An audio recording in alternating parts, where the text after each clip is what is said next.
Welcome back, everyone. Here we are, another series with Gary and Lacoste as we get ourselves into OG up against Virtus.pro. OG on a bit of a hot streak now, aren't they, Lacoste? Same goes for Virtus.pro. Both teams 4-0 at the moment, undefeated. Undefeated, yeah. I mean, OG undefeated since TI8 at TI. Currently, I think it's like 23 series in a row that they've not been beaten, either drawing or victorious, of course. And Virtus.pro, first TI for these players. Some young lads there. I think the youngest players across the board as well.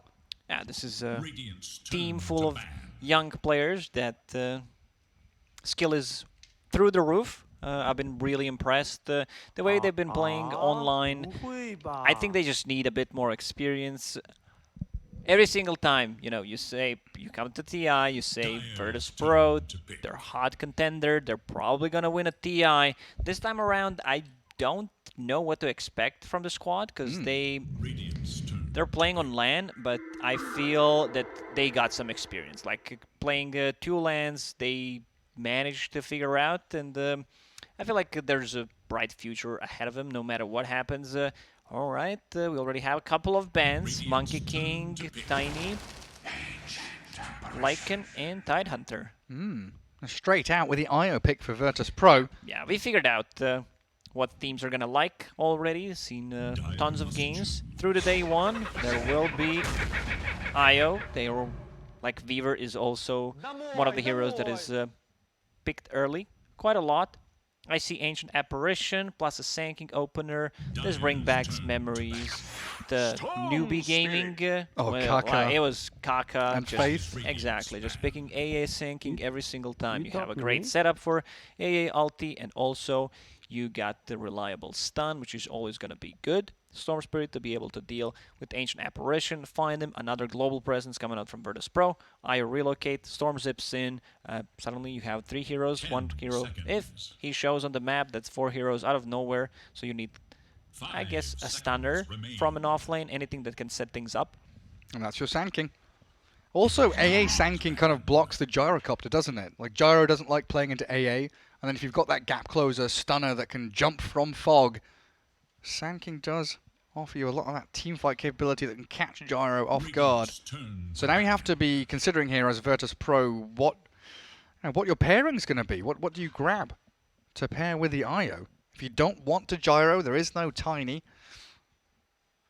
They like Sven. This is the team that would pick Sven if it's a good matchup. You need a lot of sentries playing into Sanking and then fall back to jungle. Also want to see a position 4 with some kind of a lockdown. Previous series that we casted, previous game, we saw IO plus Hoodwink coming out from Team Elephant.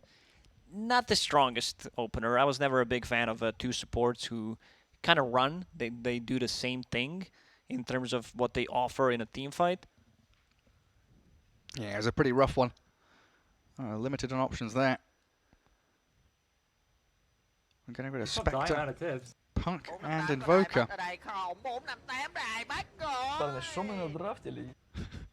The chat wheel meta develops even further. We've not cast any Russian teams yet, have we? We've mainly had the English and the Chinese chat wheel lines. Now we're getting what's that, solo? Yeah, some of the chat wheel lines are awesome. Dragonite banned out. This has been one of the heroes that you see a Storm Spirit who does well in the lane. Dragonite is okay, even though I favor Storm Spirit 55-45. Storm Spirit farms quite a lot, but still a reliable stun later on, and depending what carry you need to pick, which you're planning to pick, could cause a lot of issues. Especially when the 2 openers you've grabbed don't offer you too much tower push either. AA and San can give you tons of team fight, but they don't really shove objectives particularly well. Oh, Wind Ranger now. So is that going to be your Thompson hero, your mid matchup against the Storm potentially? You're dead. Hard to say, Gary. We are in meta where a lot of the things are still open, especially in the first 3-4 picks. You can flex a lot of the heroes. And it's OG. And it's OG, yes, of course. I've seen some Wind Ranger position 4. You buy Shard, 20-minute mark, just if you can. Save enough money. I think it's great in terms of like setting up the shackle, setting up the stun from a sanking. This is what Virtus.pro ran already in the first series today. Darkseer plus a bounty hunter. They have no stuns. Like none of the heroes that they have has a stun. Vortex. You make best situation out of no situation. It's a good draft for running at people. It also provides vision for the sanking with the track. A lot of speed. Dire's turn to bat. You can continually just keep running at people. Morphling again for OG though. We saw Sumail have some success on that earlier on today. Can be a little bit rough up against like a bounty and a storm though. You know, hunting people down with shuriken and that ball lightning to get on top of him. It's a good morphling game. You don't have the best target to turn into, but they don't have stuns. Like you're gonna be able to get your morph off no matter what. As you mentioned, the only lockdown that they got is Storm Spirit Pool. This is interesting ban. Dark Willow. Yeah, I was trying to figure out where that fits in with this. It must come from a scrim, something that they know, something that they played, anything similar. I mean, there's Morphling Willow, right? That combo with the Aghanim Scepter where you have Shadow Realm on Morphling. So I guess that makes sense. We've seen a couple of Earthshaker plus Morphling combinations today already. And I guess looking at this, you're kind of assuming Sand King's going to be in the hands of Seb, Wind Rangers, you know, Thompson or Saxa.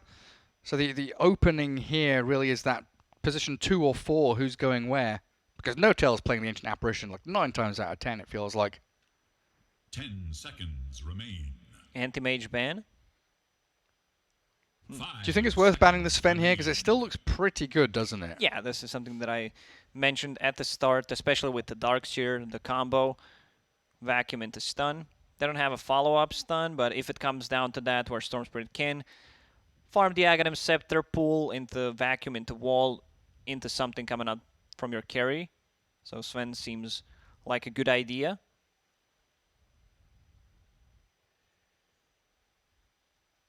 Banning in that last stage against OG. It is always a head scratcher. What do we need to get rid of? What are they going to pick? Where are they going to put it? What are we going to do? I mean, right now, what's OG missing? Because they've got team fight, they've got long range initiation, nukes, laning prowess. Tower damage lacking a little bit. Earthshaker's the ban. You mentioned it with a combo against Morphling, or with Morphling. They get rid of Willow and the Earthshaker. And then OG. Could be mid Wind Ranger. They have the last pick, so they will just see what Virtus.pro picks and then adjust accordingly. Well, no AM, no Luna. Could still go for that Sven. But instead, it's that Dawnbreaker. So what's the position 1? This is a hero that ruins Dawnbreaker. Nyx Assassin. You use Carapace. Mana Burn against the Storm Spirit. Gonna be nice. Against Darkseer's Iron Shell, you can set things up easily. Saves on the Bounty Hunter. So that leaves us with a Kingslayer IO. Very interesting. But yeah, you're right. That Nyx Assassin's such a great position in this game. Hunting the IO. I mean, Carapace, great against that Dawnbreaker to stop her from slapping you around with her Q. Also, they have nothing against the Wind Ranger. This is not a reliable stun, so Thompson should have a pretty good time on the Wind Ranger. Only worries about the Storm, right? And that's yeah, pretty much. Until BKB.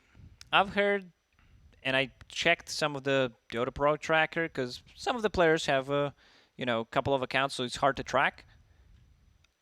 Nightfall, he was playing weird carries. Like, he was going for Phantom Assassin, who gets like Falcon Blade into Maelstrom. It makes a lot of sense in a way where you're playing against heroes. If I remember correctly, it was against Morphling. It was against Tiny. These heroes have a lot of armor, so you need to pierce through the armor, and one way is to get a Maelstrom.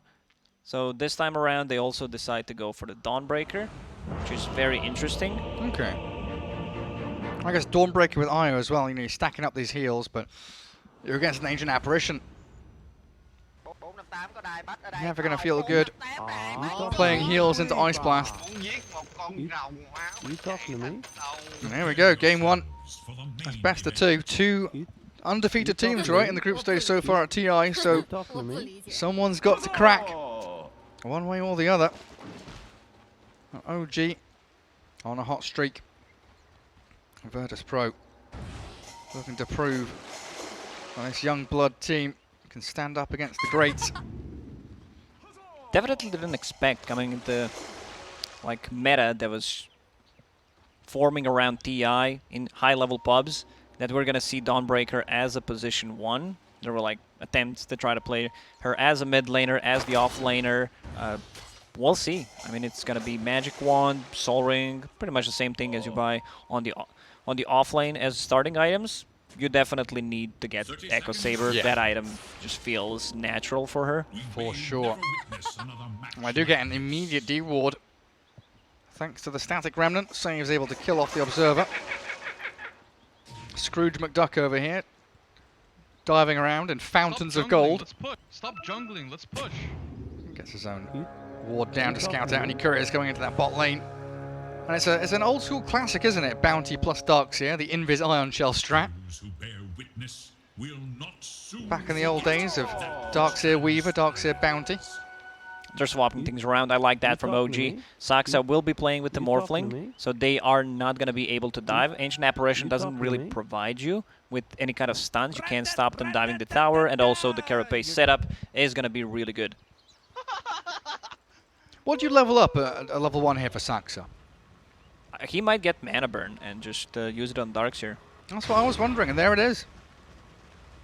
Such a potent ability against that Darkseer, who is heavily reliant on his mana pool early on. Mana pool gone. Ah, disappeared. It's absolutely gone, yeah. Bounty Hunter to some extent as well. He's going to want to shuriken people around. It does mean, though, still Sumail has to farm under tower because of the Iron Shell pressure. Shoving that wave in. Save going to drag the responding wave from the Radiant side. Block up this small camp. Saxa going to do the same thing.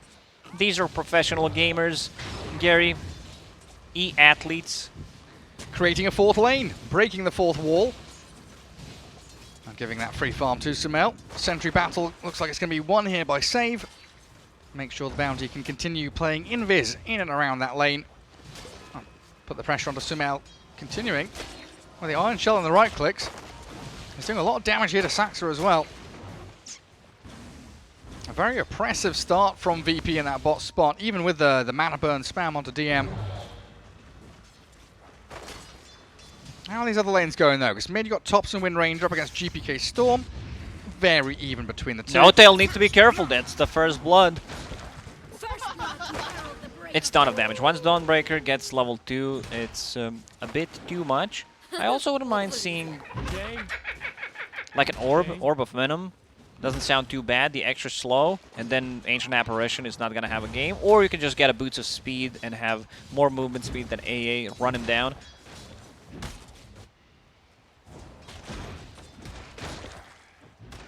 AA not able to scout out Kingslayer right now, hiding in the trees.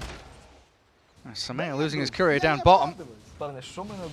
So many little annoyances coming out from Virtus.pro in these lanes. Saxa does drop the sentry ward after stunning up Save, but the vacuum back means Saxa's dragged into his own grave. Sumail has to waveform away. 7 stick, very far, and of course that attribute shift. And will allow him to dip back towards his tier 1 tower. While top lane, Kingslayer loses his courier as well. Oh, but Sumail, careful, hey? Waveform on cooldown for 3 seconds. TP's coming back in from Saxa. He will be okay. It's a level 2 shift. Saxa has Healing Cell. We'll use it on Sumail. There it is. Right on time. Seb up to some sneakiness over here. Dire sentry placed down by Kingslayer. And No-Tail going to make sure his courier doesn't come into harm's way as they aim towards the IO. Seb with the 0-2-1 build, so no points in stun. Going instead for that more farming, lane pressure oriented build. Oh, Nightfall. Is he going to snipe the courier? Or he's going to give it a shot and he'll get that second touch. Radiance makes the ultimate sacrifice. Now, looks like GPK's Storm Spirit starting to take the lead up against Topson's Wind Ranger in that mid lane. GPK Storm brings back a lot of memories. This man just knows how to play the hero. Couple of clarities, brought the raindrop on top of it. Rune will spawn in a couple of seconds. Kingslayer also there just to secure that it's not taken away from him. Yeah. Blocks the stack on the camp as well, so the efficiency Notel was going for gets cancelled out by the IO. They do close in on him here, and Seb has a point in stun at long last. Fairy Fire from Kingslayer. Tether across and the stun misses out. Radiant's courier has been He tried. If he does not connect the stun mid-air, they don't get the kill. Now Notel in a lot of trouble. Just needs one extra hit. And there it is. Seb looking to contest. Nice little pull camp. Clear through the wave. Keep the pressure on top, but Dire Sentry yet again keeps vision on him. And Dawnbreaker just keeps on going, hammering into the Sand King. It's insane how much damage this hero deals. Not only level 2, but... And now, Dawnbreaker's level 5. Getting very close. The face boots can easily run him down. What Kingslayer needs to do is have a dust, have a sentry ward so they can keep killing the Sand King. Notel trying to make some stacks in the jungle where Sand King will be able to recover. Sand King TP's mid, refills the bottle, understands that it's very hard for him to lane top, so just straight up efficiency. I think he's gonna farm the big camp. Yeah, just come back. Make sure you keep that gold flowing in because, like you're saying, this Nightfall Dawnbreaker just hammers people into the ground when they do show up in top lane. Bottom not going particularly well for OJ either compared to the other lanes. You know, yes, Sumail's 27 and 7, but the Darkseer hasn't really been shut down even with that mana burn spam.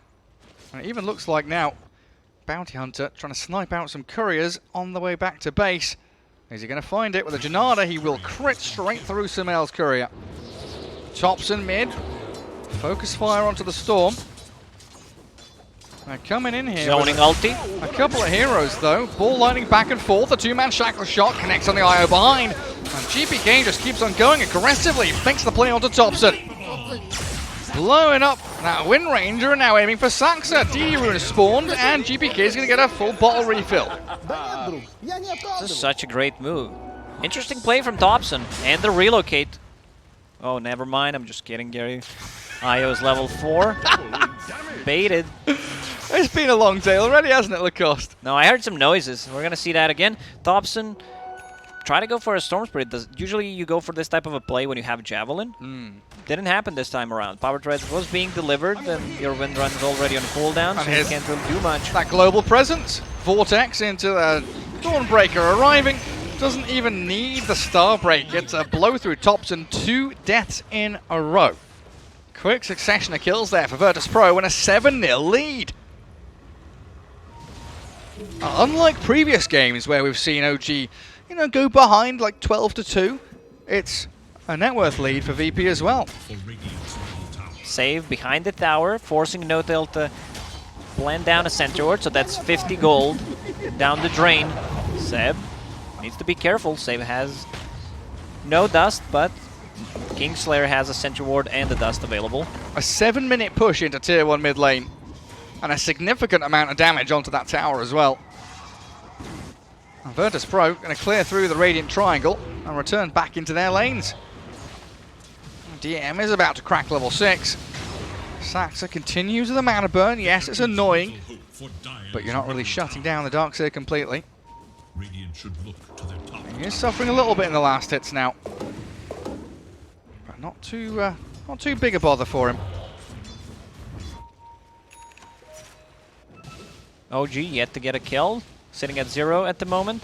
Notel also under level 3. 8 minutes in on Ancient Apparition. Nyx Assassin level 4. It's gonna be a struggle who gets that dome, because both of these heroes heavily rely on getting level 6 to be able to do stuff. Because Nyx Assassin, like, his spells don't scale that much, especially at the early levels. Seb? Yeah, dusted up, and GPK, he ganks into that top lane. Now, tipping Topson, what's Save up to? He's toying with him. Toying with Thompson in that mid lane. Sax is also going to spot out GPK, the Storm Spirit. I mean, 72 CS. He's at 4,000 net worth, but the Dawnbreaker is still ahead of him, closing in on 5k. We're only 9 minutes into this game, Lacoste, and Virtus.pro, they are starting to run away with this. Dawnbreaker is extremely farmed, as you mentioned.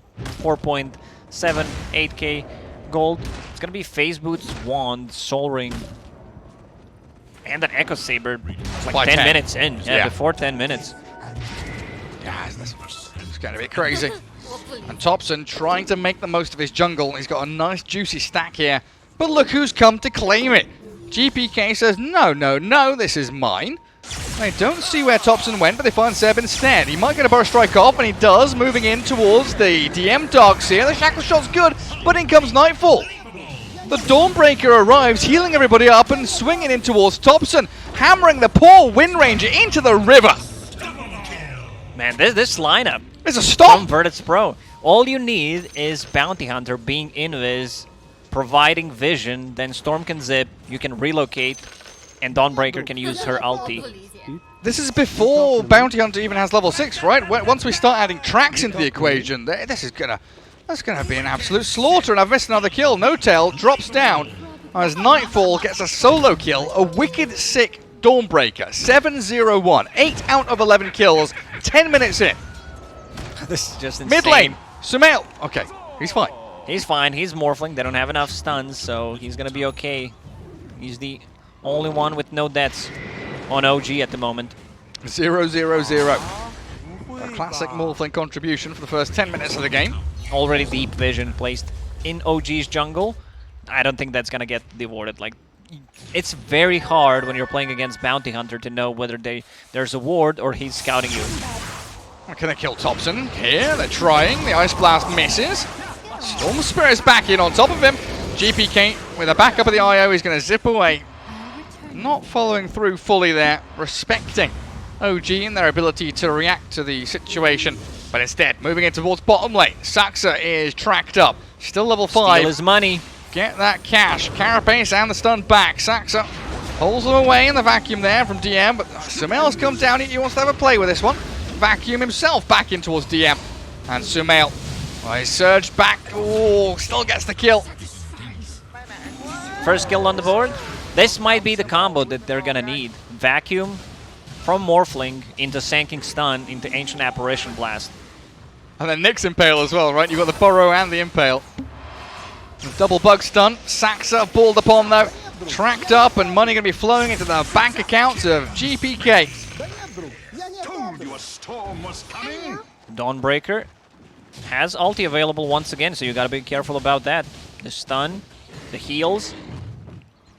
Second relic. Is under attack. Is that the Radiance or? I guess so. Just- I don't. I want more damage. Give me Relic. Radiance might be a bit tough against Nyx Assassin, Divine Rapier. but we'll see. Could be Nullifier, I don't know. It might be could Nullifier be. against For the Wind Ranger. Yeah. Speaking of Wind Ranger, Thompson in an awful lot of trouble. Tries to go for the kill over onto Save, and he does get the life claimed as Storm Spirit stunned up under his own tier 1 tower. Mid lane, OG get themselves a couple of sweet kills. But Nightfall found the finish onto Thompson. Seb with a Burrow ready. And moves forward with a Tumbler's Toy. Another stun from the Impale, but Io with a relocate save. Kingslayer there. Make sure Nightfall is safe and sound, but OG finally getting into action. And they're getting the kills that they need on the board. All 3 towers still alive for OG, so that's what matters, and they're putting the pressure on mid. Also Ancient Apparition. You need to make something happen with your ulti. It got nerfed so hard, from 40 seconds to 60 seconds, level 1. Are we going in on this? GPK says absolutely. We go on to Seb. The Burrow Strike straight through the middle of them all. The wall drop. Where's the vacuum? DM wants it. 2 men caught up. Saxa Sumail. Both with illusions up of them. And Sumail on the run. But even with that Ice Blast flying across, he's going to try and make his way out. But stunned and chain disabled as they destroy OG. And Virtus.pro is playing some beautiful Dota. They're just running at them. Apparently you don't need stuns to play Dota. 13 minutes in, 17-3, 6k lead. Tier 1 tower drops. Middle tower is no more. Yeah, no matter what you want to buy, once someone has a nullifier, this might be the fastest nullifier ever if he decides to go for. I don't think it's going to be Radiance because of the Nyx Assassin. Yep. Wants to be able to ruin Wind Ranger. Can buy a Ghost Scepter, can buy a Glimmer Cape, Force Staff. Any defensive item, this hero just completely ruins it. Not hero, So but good. the item, and he's getting very close to it. Mech done on your position 4 bounty. Oh, that's beautiful stuff. So now you're going to have the Io with a locket soon, mech on this bounty. Tons of sustain. Yeah, usually you think, you know, against Ancient Apparition, you don't want to go heals, but I guess when you start doubling down like this, you just wait for Ice Blast to end and you're able to heal after it. And watch that back. GPK just says, I'm going in. And DM from that bottom right-hand corner made damn sure his wall was well placed. OG just with no response, no recourse whatsoever. And these are all track kills, so 7k gold lead for Virtus.pro. Big zip. Hey, look at GPK. Straight towards the Wind Ranger. Balls up. They've got another great wall drop. Thompson's on the run. Focus on the Saxa. Another quick and easy kill for them. Another track one and a beyond godlike Dawnbreaker. What are we at now? 10-0-4. GPK. He wants more. Oh, the epi. Seb with a burrow. Straight back towards the Storm Spirit, but the heal on the back. Not enough this time. Kingslayer will fall as well while Save. He's on the run. OG with a response. Oh, good TP. Good invis. He's not quick enough. Bit too late. Nicely done by OG. Sanking, hiding into trees, into Shackle, and then he follows it up with Epicenter into Burrow Strike. He's actually going Radiance. Radiance is queued up for Dawnbreaker. Oh, what's happening, is it? Interesting. I was fully sold on the nullifier. You made it sound real good. Yeah, I'm very good at lying, Gary, and convincing people. Apparently so. You're a good poker player. Well, Thompson locking the Javelin, so he's going to go Javelin into BKB, it looks like. It's necessary against, like, Darkseer, Storm Spirit jumping you. Oh, GPK. Storm. Not this time, buddy. The tips. There it is. Oh, The classic OG. that's got to feel rough for GPK. They were ready and waiting for him. We'll see if this Radiance, you know, pays off. You already have overtime damage is good. Stacking overtime damage is good. You're just playing against Nyx Assassin. And like, you're this far ahead. Radiance always feels like such a good item. Knowing that you've got heals behind you as well. Sustain into a Radiance hero. Just keeps that damage going and going. But now OG have some tools of their own. Blink Dagger Sand King is coming. Wind Ranger, yeah, still short of the BKB. But the E-Blade from Sumail Save, getting pinging closer it and out. closer. He's going for those couriers. Deep observer ward placed. Let's see if he kills this one. A bit short. Oh, Sand King's one. Oh, no. He's thinking about it. Where's he heading? It's a lot of couriers. There's one. AA's courier. Is he going to kill it? No, he doesn't want to. So he wants to fight. He doesn't want to snipe a courier. He wants to fight. He wants to battle. Force the stun. Burrow Strike spent. No tail. Caught out by the Storm Spirit. Ball lightning in and Saxa dragged back with a Vortex. In comes the Dawnbreaker to star break the Nyx Assassin while Sumail has to waveform into the trees. Ancient Apparition helped out by the Shackle shot. In comes Seb with the Epi Burrow. Beautiful in there with a vacuum back from Sumail as well. The Radiance Burn not appearing to do too much, but with a heal coming in, GPK's kept alive and they blow through Thompson. Seb, he's got another burrow. He's doing a decent chunk of damage and Sumail wants to finish on GPK, but he's surged. DM gets the Storm out of harm's way, dodging danger every step of the way, and Sumail chain stunned into oblivion. Now, the healing from the Dawnbreaker, it was a good executed combo once again from OG. I believe Save did not want to reveal the ward that he placed inside the base because they would know something is up. Did not want to kill the couriers, instead just went in and attacked the, I believe it was No Tail. This fight's still not over. No, Saxa is looking for this the Dawnbreaker. Oh, this is a massive kill if they can have it. Another burrow, the stuns are coming, but Nightfall's still alive. Have they got heals for her? Nightfall. Oh, the wand popped up, and Io with a Storm Spirit looking for Saxa instead. Dragged into the Remnant. The Saxa's dead. Regeneration. AA Blast will miss. Kingslayer takes Nightfall with him. Is under attack. You can disassemble Echo Saber because you want to have BKB in those fights, especially with Radiance against Nyx Assassin, so I assume Nightfall will do that. We can see it back. So that was save, setting things up, keeping that vision going. And OG, even though they found the Bounty Hunter, spending a stun on Bounty means you don't have the stun for the Storm. And if you don't have the stun for that Storm, GPK is going to dance all over your grave. This is the combo. OG already said it, because they were in a tough spot. They will need to pull off Vacuum into Nyx Assassin stun, into Shackle, Epi, or Burrow Strike. You really don't have the best hero to turn into this game. Darkseer is definitely the best one. Pretty much, yeah. It's got to be. Oh, Kingslayer. He's dug up a Kobold. Sentry there will spot Saxa coming. It might also give away this Radiant Vision they've got very deep. Seb leading the charge off to the west side of the map. Save scouts him out. Tracking Seb, but look at GPK. He's waiting to see who else shows up here. 2-3 heroes from VP are still in that mid lane. So Storm doesn't want to show his face just yet.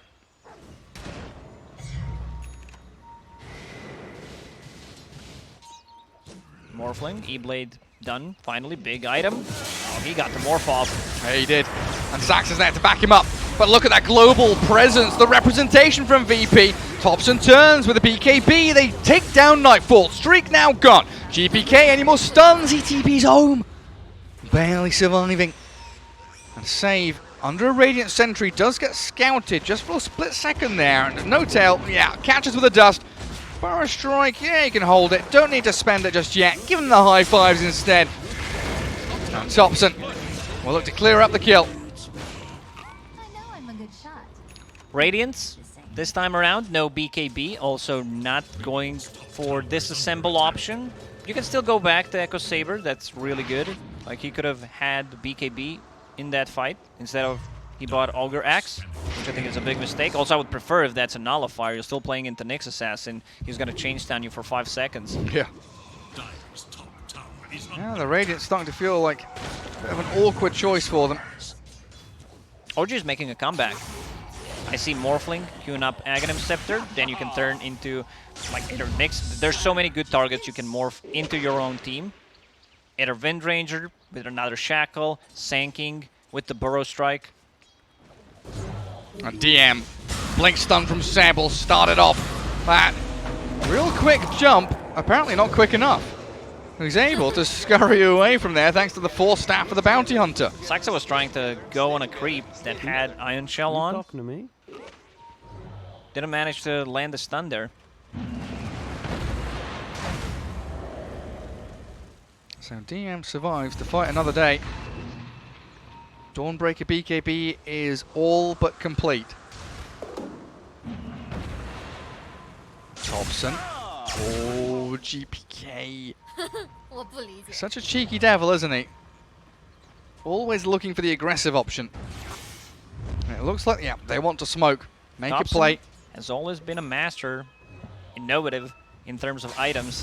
BKB, after finishing the Maelstrom, I see Gleipnir. I really like that. It's a great setup for Burrow Strike, great setup for Nyx Assassin Stun, Shackle, you name it, and to keep Storm Spirit in place.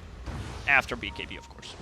It's also a great way to use a stun on a bounty or a storm to force them to either BKB or mech without using burrow, right? Because you want to burrow after the start of the fight. As the focus fire from Thompson launched towards GPK, forcing a bit of heal and sustain while Seb takes down Save. That's very deep from Thompson though, still contending with his entire VP squad. Is he not going to be able to survive through that? Nightfall now, BKB's up, but the invis out from Saxa, oh, it doesn't work. He's tracked, turns with a 2-man stun. It's beautifully done, but OG, they've got to turn, run away from VP. The rest of the team does not have this ability called Wind Run, so they cannot follow. Thompson needs to be a bit more careful. Also decided to go for the Storm with the BKB, so those Maelstrom procs are not going to do any damage. I think next big timing for OG is that Aghanim Scepter on Morphling. And possibly a Gleipnir.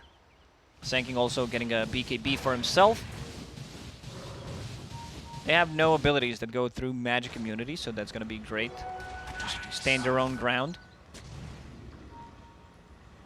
Man, it's mad though, isn't it? How you can be so stomped in late, getting demolished by this Dawnbreaker who went 10-0, 10 minutes into the game, and it still feels like OG have a really solid chance of winning these fights and winning the match. Virtus.pro still with a lot on their plate.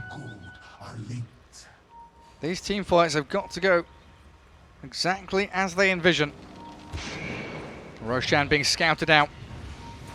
Power shots there, GPK, long ball in, forces No-Tail to Ice Blast him, but the two supports from OG being dispatched with quickly. Epicenter from Seb though, with a burrow forward, Kingslayer's down, no IO anymore, but that crit. Nightfall just whacked straight into Seb. IO boys back as well, while Thompson chases GPK, but he's got mana to play around with. Ball lightning into the vortex, GPK hunts the Wind Ranger. Thompson, he's desperate for it, where's the rest of VP? Nightfall comes in a little bit too late, but they've killed off 3 of OG regardless. And with the wall illusion, Starbreaker's coming, Nightfall is chasing, Thompson is running. Gets out of danger. A bit too far. Also, Nyx Assassin bought back and died after that again, so his item progression is not gonna be there. Sumail still tracked. Just business. Nothing personal. Well, it looks like Virtus.pro don't want a Roshan anymore though. I don't think they have enough damage. Like this was a good pull from GPK. Thompson realizes a lot of BKB was used there, a lot of seconds, and then decides to run him down with the ulti. He's going to try and run down DM at this point. Towards the Dark Seer. Does have Seb as backup again, just trying to hold on to these tree lines, hide away in the fog, look for any opportunity to strike back, but OG are in full retreat mode. Wind Ranger at this point lacks a bit of damage. I want to see what his next item after Gleipnir is going to be. Maybe like a casual Crystallis, or you can go for MKB, but definitely needs to be a damage item. GPK will pick up double damage, getting closer to his Aghanim Scepter. Morphling just finished his. Morphling Ags. He's turned into Sand King. Long range burrow strikes, they are a-coming. Epicenter, fake pumped. What's the vision looking like right now? I mean, Dire has an observer ward up here and down there. Radiant kind of lacking in vision apart from this one ward north of the Roche pit. Their scan does connect and turn red. But OG, they're tracked up. Sand King, Thompson, all spotted out. Now a track onto Saxa means save, just keeping the vision on them. Or Sumail. The burst strike long range, he wants to blow up Kingslayer. He does get the job done. No buyback on him, but he's dead anyway. Doesn't shift, doesn't survive. Saxa hounded by GPK and Virtus.pro. They're on the chase forward. Seb with the epicenter, looking for the Blink Burrow, catching him out, and down goes the Dawnbreaker. GPK still with the DD rune going though. Shackle Shot won't lash behind him. Turns to blow up Thompson, and DM on a killing spree. These are all track kills. Money, money, money. And it comes towards VP. Seb, nothing left to give. 21 charges, but no burrow, no blink, no survival. OG gonna be wiped off the face of the map. 6 track kills in a row for Virtus.pro. I mean, they've lost the Dawnbreaker. Dawnbreaker has a buyback. Did not want to use it there. Next time they respawn, they can go inside a bit. Yeah, it's a 5,000 gold difference. AA Blast hit Storm Spirit or a Dawnbreaker and IO, so they just wanted to go in. With the Morphling, try to connect, maybe land a stun, missed, gave them vision. It's just rest of the team was not able to connect. We can see that those heroes, also IO, managed to drop instantly. Yeah, even though they killed off the IO straight away. Sumail didn't get the shift off, that's the biggest problem of that fight. Yeah, absolutely right. And now, OG staring down the barrel of a GPK Storm who has BKB and works towards a Bloodstone. Sumail this time does shift strength. Roshan's still alive. First one of the game. And both teams continue to vie for control around the pit. Dawnbreaker, level 20, didn't talk about her talents. -1 luminosity attacks required, so it's 2 attacks. Not too bad. Courier has been killed. What was Thompson's courier doing over there? Not feeling too safe about it.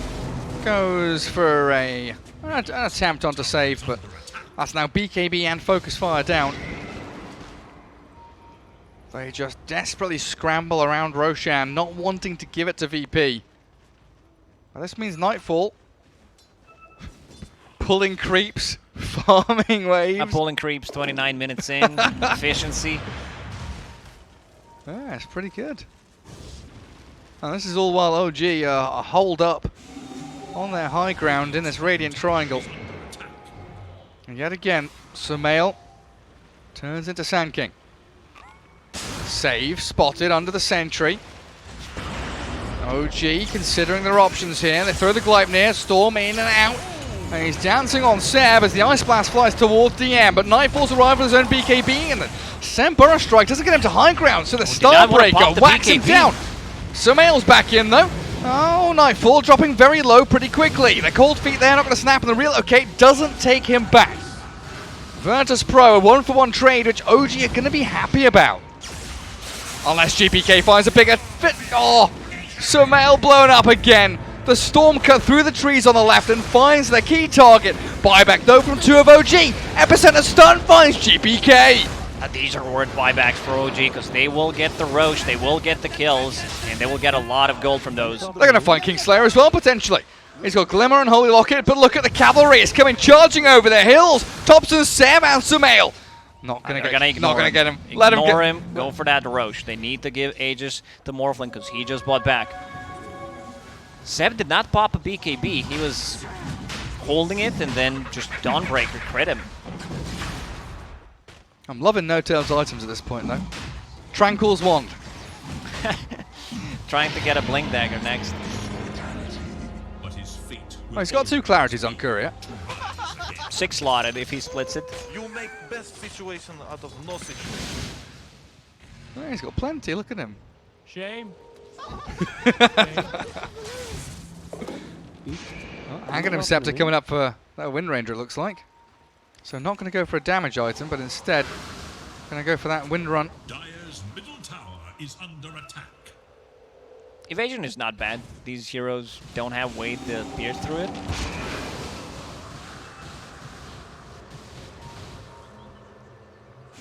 Sanking Shard, one of my favorite ones. He was kind of meh, but now it doesn't sound too bad. Like it's just, 1 pulse of Epicenter.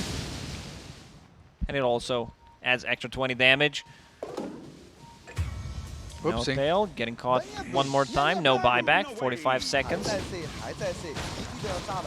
course it happens when I'm taking a sip of drink. Double damage rune. Thompson very gladly finds it. But I think Virtus.pro know that OG is split with AA down and 2 heroes that were showing bottom not too long ago. VP are angling for that mid lane fight, and they're on to Thompson. Can he BKB in time? He can, and with the Wind Run he turns to battle. Dusting out from Saxa, rooting up onto Save, and Seb's there. The Sumail Morphling catches him with a double stun. Thompson's still alive somehow, finally brought down by GPK. Seb's BKB going to work, and burrows to the high ground, but Storm Spirit's still on his tail, but look at Sumail! From Sumail. The 2-man burrow with the Impale! Kingslayer's got the heels behind with the tether, while OG, they reset and rethink. Seb, fake pumping that. Epicenter. Virtus.pro realized we can't take a fight.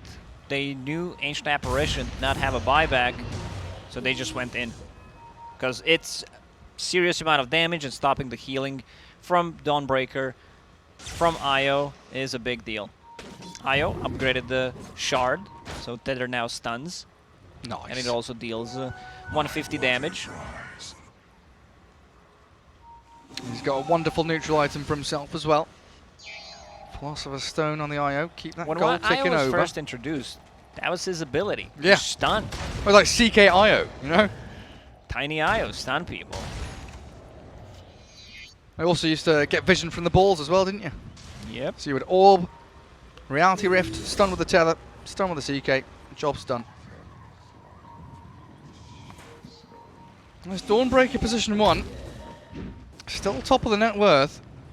But I don't know, there's just something off that doesn't feel quite right. It's not that super hard carry. It feels like Morphling's going to have the upper hand as this game goes later and later. A lot of heroes in this game bought Shard. Even Dawnbreaker gives you magic immunity during the Starbreaker. Plus a BKB, and then you get 2 charges on level 25, which he is getting close to. That's real nice. There's plenty of time left on this Aegis. A minute and a half for Sumail, and that's why the rest of his squad are smoking. I think, yeah, Thompson was just tracked up though, and even though the Lotus Orb comes, they'll know. Virtus.pro will know something's up. Just business. Nothing personal. So back to pruning the waves, maintaining the lanes. Keeping yourselves out on the map here as GPK looks to finish off that Bloodstone. Virtus.pro does not want to take a fight until Aegis expires. It's going to be very soon. Less than a minute.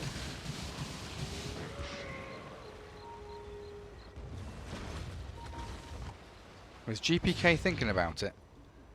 I see some pings onto No-Tail there. Yeah, I think No-Tail realizes it's GPK Storm. something's up. He's thinking about it, no doubt. I'm keeping my eyes on this one. I'm not going to miss another one. Look at that! No-Tail puts a vortex down and blinks away. Sod off, GPK. I don't want to get involved with you. Storm TP's in mid, so it looks like smoke time for Virtus.pro. Aegis going to be reclaimed very shortly. 15 seconds, in fact. 2 heroes in mid. Topson shows. If they can find a fight down bottom, and there's no way here for Topson or for No-Tail to make their way across the map. But look at this vision. Hiding in the trees. Double bugs and Sumail behind them. Not going to get scouted. Not going to get picked off. And the scan even connects on the save. Oh, the dire scan sees him. GPK makes the long ball in. Trying to find Seb, Sand King. He doesn't BKB yet. Doesn't BKB at all. You could have tried a BKB and just possibly TP out. No buyback for 1:40. And those extra seconds when he bought back in the previous fight are now added.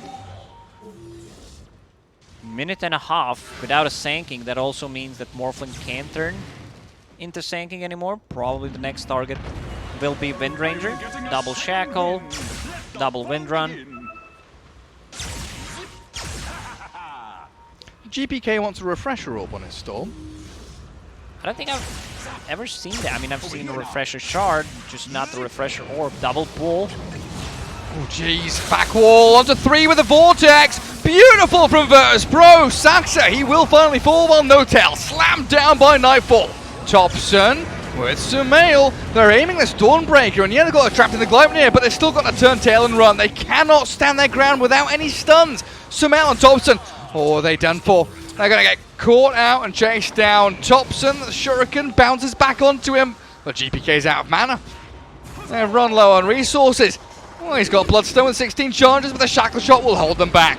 Good little move from Topson and Nice Sumail, but back. another back in again. Topson down and Nightfall, BKB's up. Sax has brought back for this. Do they have any reveal? Nightfall needs to be careful. This is a lot of damage from him. He's He's gonna gonna solo die. kill him. Saxa solo kills the Dawnbreaker. Does buy back and might be paying with his life, but it looks like GPK wants nothing more to do with this. No mana left on Bounty. Shackle. Whoa, what is that angle? That's a Sumail angle, that's what it is. Shackle Shot from the high ground down to low ground, bends. It's like we're in Wanted.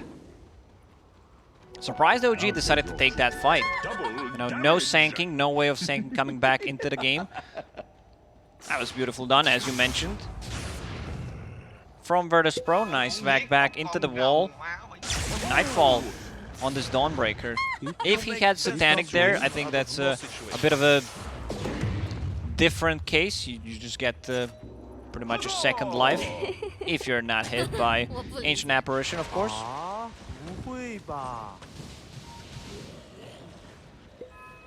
Still a solid lead from Virtus.pro, but now it feels like everyone's just waiting for that next Roshan to actually plant your flag on this map and claim an area for your own. A long spawn though, 2 minutes 40, so the teams are going to have to entertain themselves otherwise. I believe that's a double hex done on Virtus.pro. One on Darkseer and one on Save's Bounty Hunter. Oh boy. That's huge. It's just a great way to set things up. Bounty from the Invis, if he can cut into backlines, also possibly surprise Morphling, they can blow him up. Yeah, if they catch Morphling with a double hex, chain up the stuns, it could be game over for OG. Buyback-wise, how are we looking? OG have one buyback available, that's the Ancient Apparition. VP have two, and here we go, onto Thompson we go, the Scythe of Vice. But no real follow-through. So that was Save showing his. DM still smoked and has his hidden. OG, precarious position. Going from low ground to high ground right now. And Nightfall, of course, can quickly join in. GPK, the turnaround from Seb, gets the stun in onto Save. Ice Blast coming, but won't connect. Nightfall bails back out as VP, they reset. The wall's already been dropped, but Seb spent his BKB. Thompson and Sumail struggling to really get into a fight and do anything. Those Morphling illusions are causing a lot of issues. Like, you need to be able to burst him down with the Ethereal Blade, which you kind of don't want to. You want to save that, but you might need to. Oh, Seb.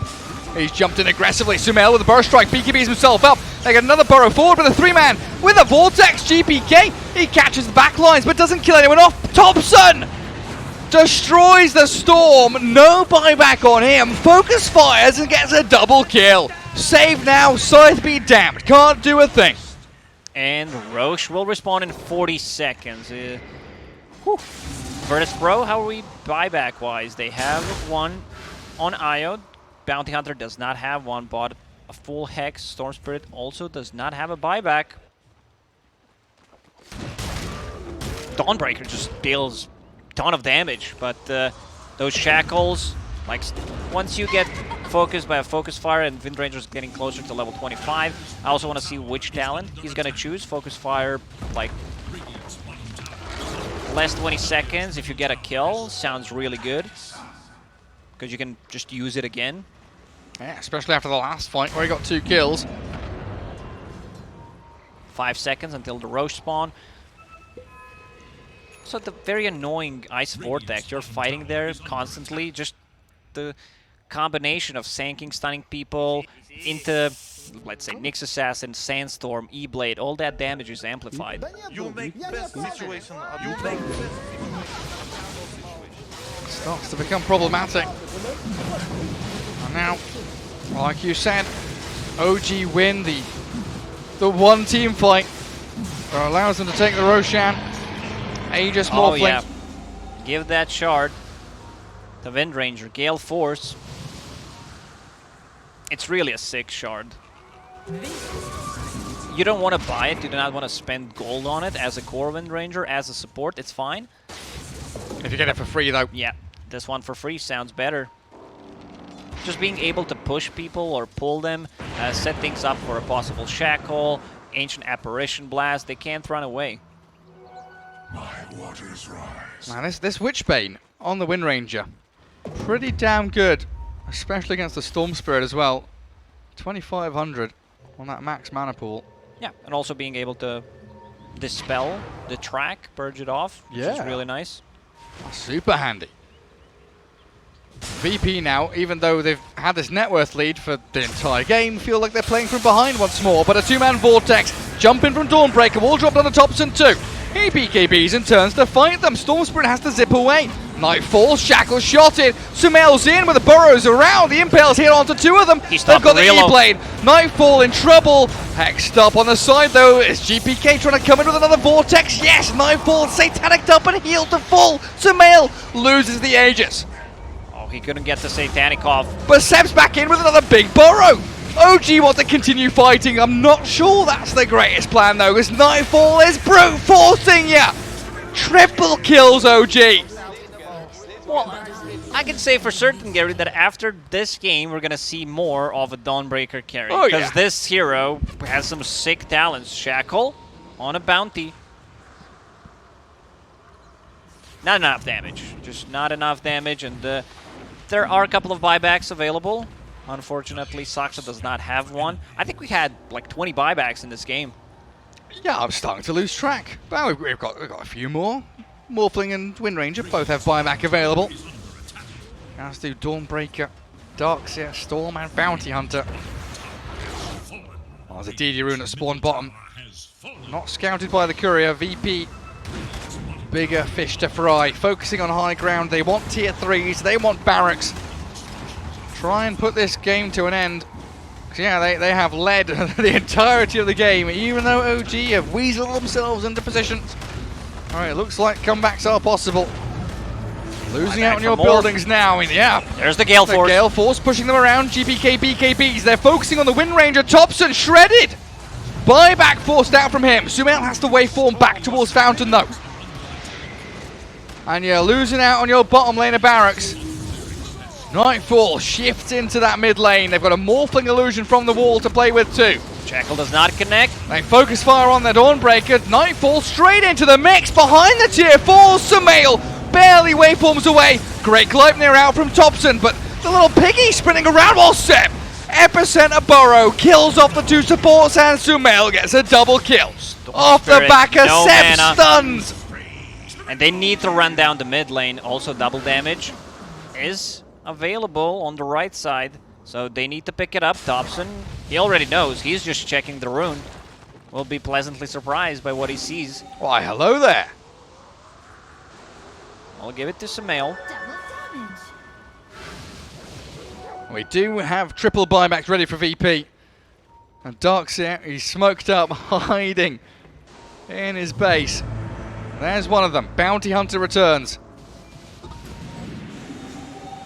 What an incredible game between these two undefeated teams at TI10 so far. Virtus.pro, they will need to use buybacks. 50 seconds, double damage on Sumail. They have no choice. I mean, look at that. Even through backdoor regeneration, Sumail making short work of the buildings. Glyph is popped, 40 seconds. All 3 heroes. Scythe back. In comes Seb though. They've got the burrows and the stuns, but they're losing so quickly on Sumail's HP. Now he gets back in with a Satanic. The turnaround and nearly blows up save. Misses out ever so barely with that shotgun play. But that might be enough for OG to say, okay, hey, they triple board back on 2 of their big cores as well. Let's just sit, relax, reset, and look for our opening. Whoever loses a core that just bought back will have tremendous advantage. Oh, DM needs to be careful. He does have buyback, one of the few heroes that currently has it. And there comes Seb, yet again setting up for OG.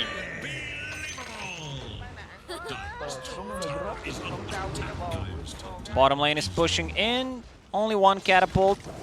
OG, they will want to take a fight, they want to force another buyback. DM has buyback and vacuum wall. 2 of the most important tools here that VP has. Add in the Hex and this Darkseer, an imperative part of Virtus.pro's team fight. Aeon Disc now up on no tail while he sits back with his beautiful blink dagger. Little trickster's cloak. If GPK manages to buy that refresher, that could be a game changer. Sells the wand, sells the soul ring.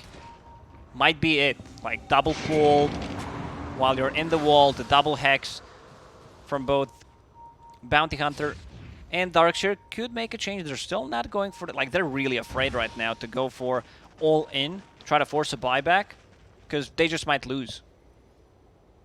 You get hexed, buyback coming out from the Darkseer, but look at Seb. That level 25 talent is insane. 40% slow and blind. Oh, but look at that. Bottom lane. Save gets on top of No-Tail. Ancient Apparition gone, but OG looking to respond. They can't stop the TPs home. So now we're back into a 5v4, but this time favoring Virtus.pro. OG, what do? Run back to your base, cower and hide, wait for VP to come to you. Because they're smoking. They're coming. 4,500 HP on this Dawnbreaker. Incredible power and strength from those thighs, propelling VP towards victory. Hold the high ground. There's a gem on the ground. Thompson, does he want to pick it up? He already has one. Don't need two.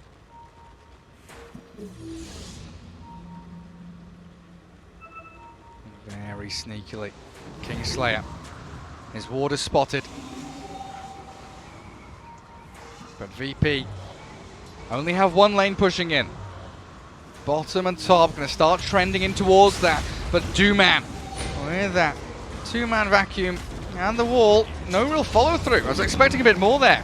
Gale Force causing some issues. Sam and Thompson make the play in towards Can they them. blow him up? DM, Yes, they Darkseer's can. gonna die and Nightfall's fallen as well. They blow up 2 cores. No buyback on Nightfall and Save's in trouble as well. The epicenter double burrow gives triple kill to Seb. That's game. They don't have the buybacks on these heroes. No-Tail doesn't even have the voice line, but he's gonna drop the rat-ta-ta-ta-ta anyway. He already used all of his voice lines, so he just went for the triple.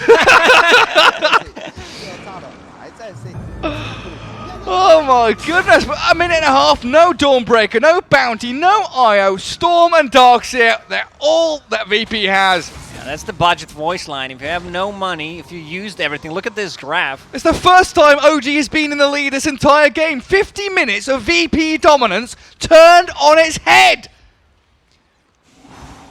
They need to go. 75 seconds without a Dawnbreaker. Bottom lane is approaching, but you have 2 Wind Rangers in your base. They also have no glyph. Go tier 4s! OG have done it, boys! They're gonna close this one out. 35 to 53. They were down like 20 kills, and now they're winning. Victory's within sight. DM tries. He's got a BKB up, and GPK zips in, but what can a Storm do on his own? Absolutely nothing. He's stunned. He's disabled. DM's gone. Gary, when it's time to call it, it is time to call it. It's GG. Man, what a comeback from OG in this game. This is why Dota is such a beautiful game. I mean, I watch the other esports, but this is why we're the best game in the world. No doubt about it. 8 minutes in. 8 minutes in. Other games, you know, they've got 2 kills going on. We've got, you know, 15 to 2. Oh, one team's out of it. There's no way you're coming back into this. OG slam their heads into the wall over and over again, winning team fight after team fight. What were they down? Like 20,000? It's like 20, I don't know. Infinite. Lots. Many. Oh, those 2 Wind Rangers, the Shackles, Ancient Apparition, amplifying all that damage.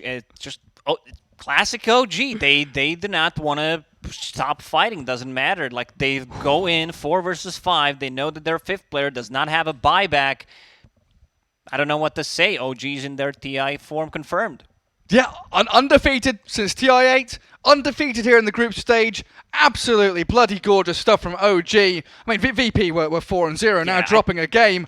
Gary, I didn't see all other games because there are too many games happening right now, but I can say that this is probably the best game of the day, and the day's not even finished. It's not. We've got another one coming straight up after this break.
What a game. What a game. VP looked dominant. 40 minutes of Virtus.pro leading the charge. Nightfall on that Dawnbreaker. But OG fought back. Seb stuns, Thompson shackle shots, Sumail turning into Sand King. And OG did it. A game 1 victory. Yeah, I mean, this is just a quality Dota. A couple of mistakes in the end, not popping some BKBs. Now that I'm thinking about it, you know, that Radiance didn't really make that much of a difference. They didn't do anything. Yeah, I was thinking about the Nullifier, but the Wind Ranger has something that I didn't mention, level 15 Undispellable Wind Run. Still, I feel something different. Could have been maybe better, but, you know, can't think about it right now. We'll just focus on this game. Bounty Hunter banned out. 10 seconds remain. A worthy ban. Save caused them a lot of problems. 5 seconds remain. Especially with that Dawnbreaker just TPing across the map on top of him. All ion shelled up and that goodness. And do you ban Dawnbreaker here as well? Because OG's lanes didn't look very good. They got stomped in the laning phase. Like, Wind Ranger died 2 times in a row. Bottom lane was not doing well. Top lane was a complete disaster. They needed to adjust the lanes to have Nyx Assassin against the Darkseer, Mana Burn, Carapace just be more annoying.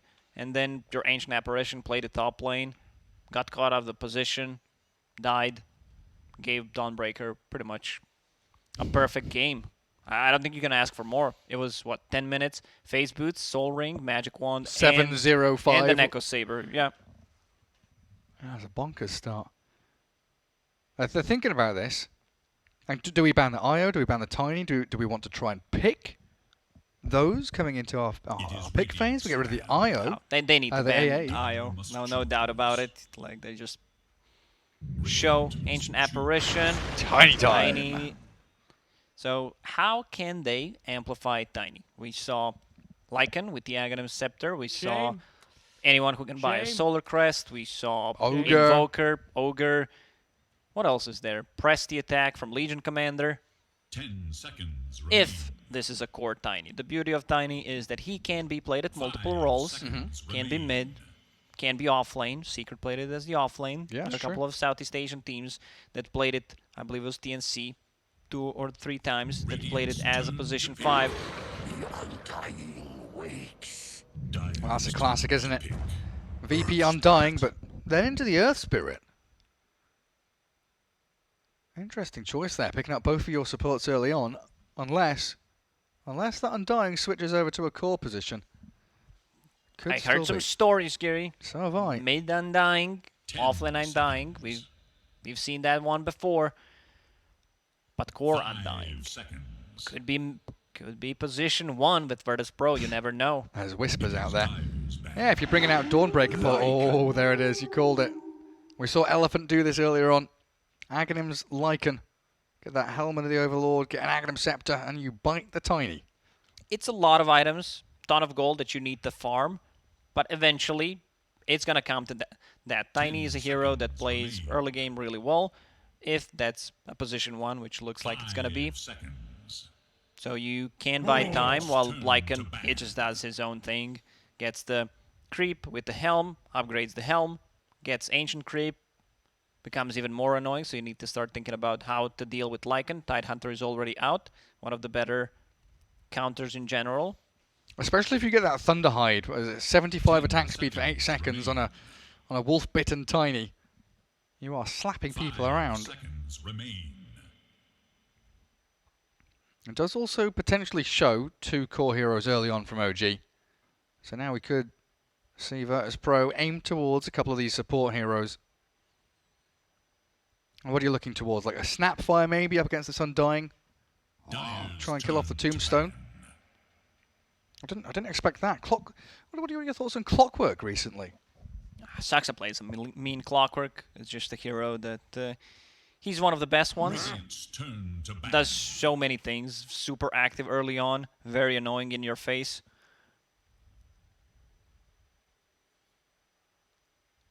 And pretty good at tracking back. If Earth Spirit's roaming and rotating from lane to lane, Clock's pretty good at following that floating hero. 10 seconds. Making sure they don't latch onto any of the cores for early kills. 5 seconds remain. There's tons of options out there, though. You know, Shadow Shaman, Lion, Snapfire. Nature's Prophet, something that OG have picked up in that support position too.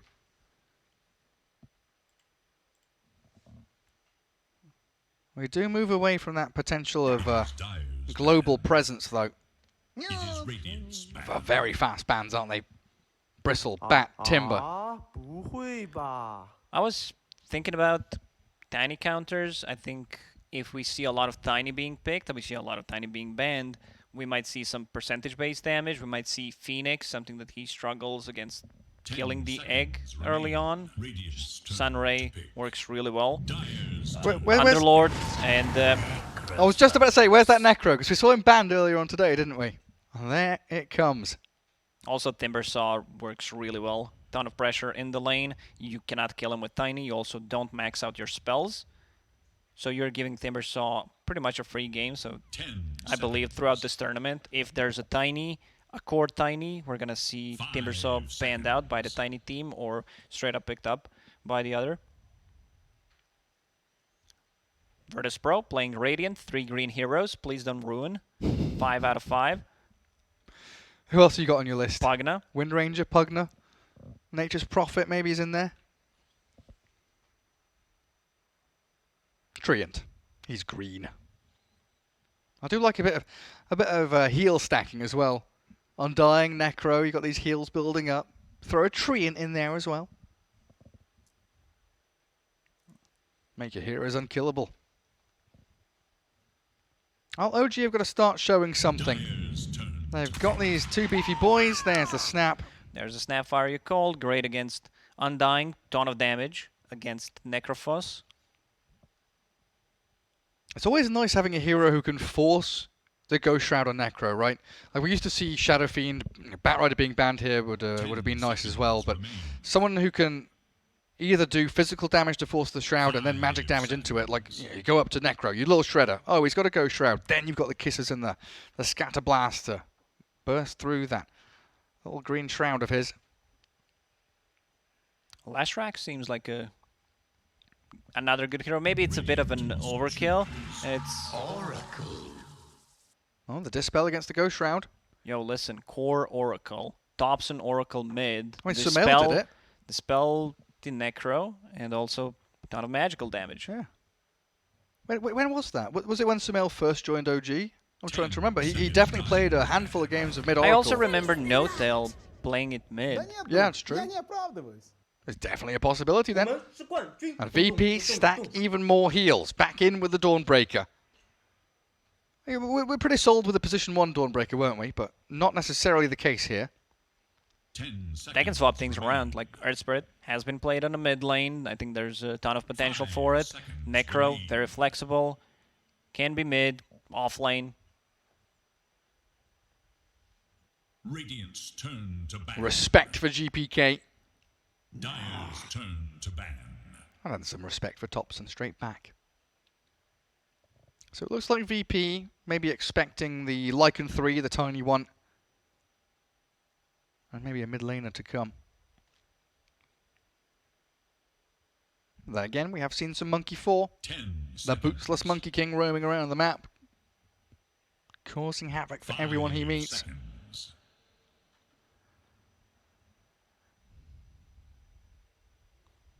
OG has a lot of boxes checked. One thing that you need to worry about is having enough to kill the tier 3 towers. I think if Virtus.pro had like a different hero that could potentially just end the game earlier, would have made the difference. In this case, Lycan Tiny, you really don't have to worry about it. Even Snapfire just lowering the armor on the tower works really nice. You think they've got enough stuns on OG?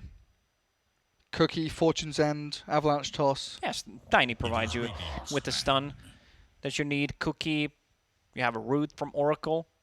And Cookie onto a shapeshifted unit. Turn to pick. Nice, you get straight on top of heroes. Now, what's your final magical pick here, OG? Oracle just completely ruins Necro. because the cast point is, 10 seconds I think, remain. too long on Necro ulti, and then Oracle just pops his stuff. 5 Yeah, puts the Fate Edict Yeah, on someone there's who no damage. negates it completely. Yeah. Oracle does so well across the board against the Necro.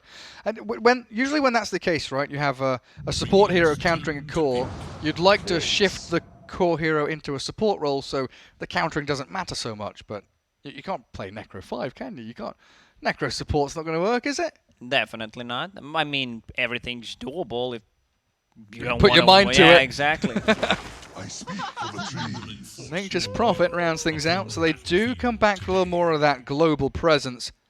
Nightfall And more DM. green. Yeah, 4 out of 5 are green. I guess Dawnbreaker's, reflecting with the shiny Reflecting gold and from stuff. Necro, yeah. Golden green. Nature's Prophet says golden green. That counts as 2, so that's 5 out of 5. Hell yeah. So GPK mid Necro. Who's he going to be against then? The Tops and Clinks? I don't know, man. Aura doesn't affect Klinks that much. He gets the levels. He's not affected by heals and can harass Necro. I think Klinks trades pretty well. Needs to be very careful about rotations from the Earth Spirit. And he buys Maelstrom as well. Can you Burning Barrage into the Ghost Shroud? I guess it's not going to matter so much when you've got Fortune's End. But if you Burning Barrage, can you get Maelstrom procs? Is what I'm asking. Because it's physical damage, but That's a good question, Gary. I didn't get that email. me neither. I would say no. Maybe if it's like procs. I would on, say on a- no, maybe. No, I would say no. Yes. But if you attack like a different target, pretty sure you can. The like, Maelstrom get will the bounce proc. back Yeah, onto him. Yeah, that makes sense. I feel, I'm starting to feel like it's OG's tournament, man. This draft looks good. They've taken elements from, Elephant from VG Gaming. They've got their own little spin on things as well. Saxa and No Tail on the Snapfire and the Oracle looking real hot. And I'm just really not sold on the GPK Necro up against a hard counter being a position 5. Oracle just completely ruins that hero, so we'll see how that works. Also, doesn't strike me as a GPK hero, because you don't move. This hero is super slow. Can't really move around the map. He's one of the slugs. Exactly. One of the slugs. There's Seb on his Lycan, leading the charge for OG. And that battle initiation as we get ourselves underway. OG, what are they at now? 5-0. Virtus.pro 4-1. Good to be this good. Game 2 here between the two squads. It looks like Virtus.pro want to try and set the dynamic themselves. Already smoking up and wandering across the map. The Lycan Wolf, I think he got a little bit body blocked there. He might have felt it. It sometimes happens, Yeah, right? yeah, professional players do know. And there's No Tail. Oh, he's popped the smoke. Is he going to get rolled upon? No, save doesn't land it. Cookie disengages. He forgot to use the Stone Remnant. As long as we stay positive, we'll win. Yeah, gotta save those Stone Remnants for later. Save the best till last. It feels good to be this good. And they'll also hold on to that mid-tier 1, make sure there's no dewarding nonsense going on either. So Virtus.pro's first move, not paying off for them. And where are we putting these lanes? Seb down to bottom on the Lycan. It feels good I to be assume this good. paired up with Saxa on that Snapfire, so that's going to leave No Tail and Sumail up towards top on that Oracle Tiny. A little bit risky to contest this top bounty rune though. Kingslayer, DM and save all around. So it You should don't just fight be the against 2 for 2. Undying, that's just an unwritten rule. Unless he's alone and you have vision of other 4 heroes. That's when it's allowed.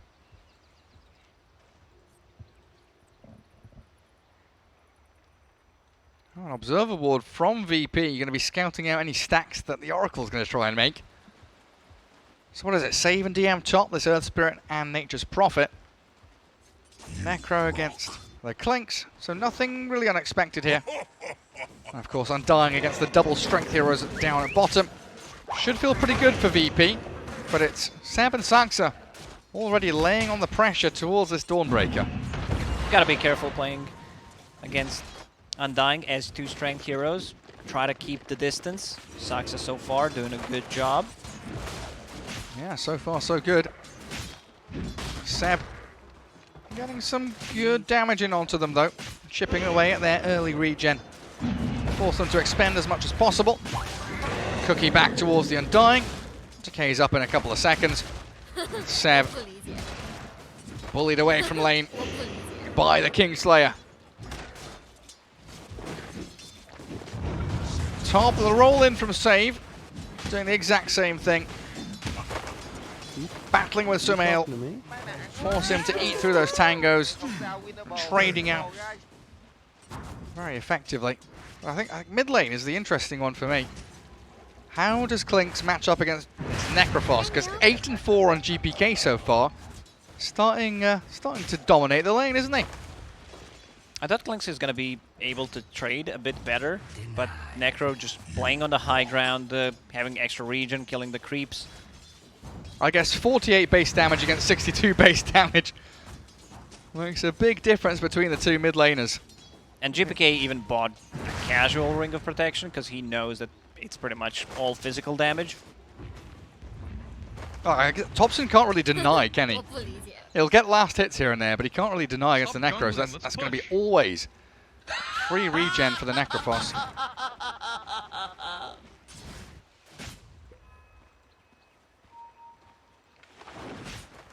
Sucks are going to be dragging that wave. Pull across down bottom. See if Nightfall and Kingslayer can do anything about this. Yeah, the wave reconnects itself. Still in a good spot though for OG. A little further back than VP would have liked.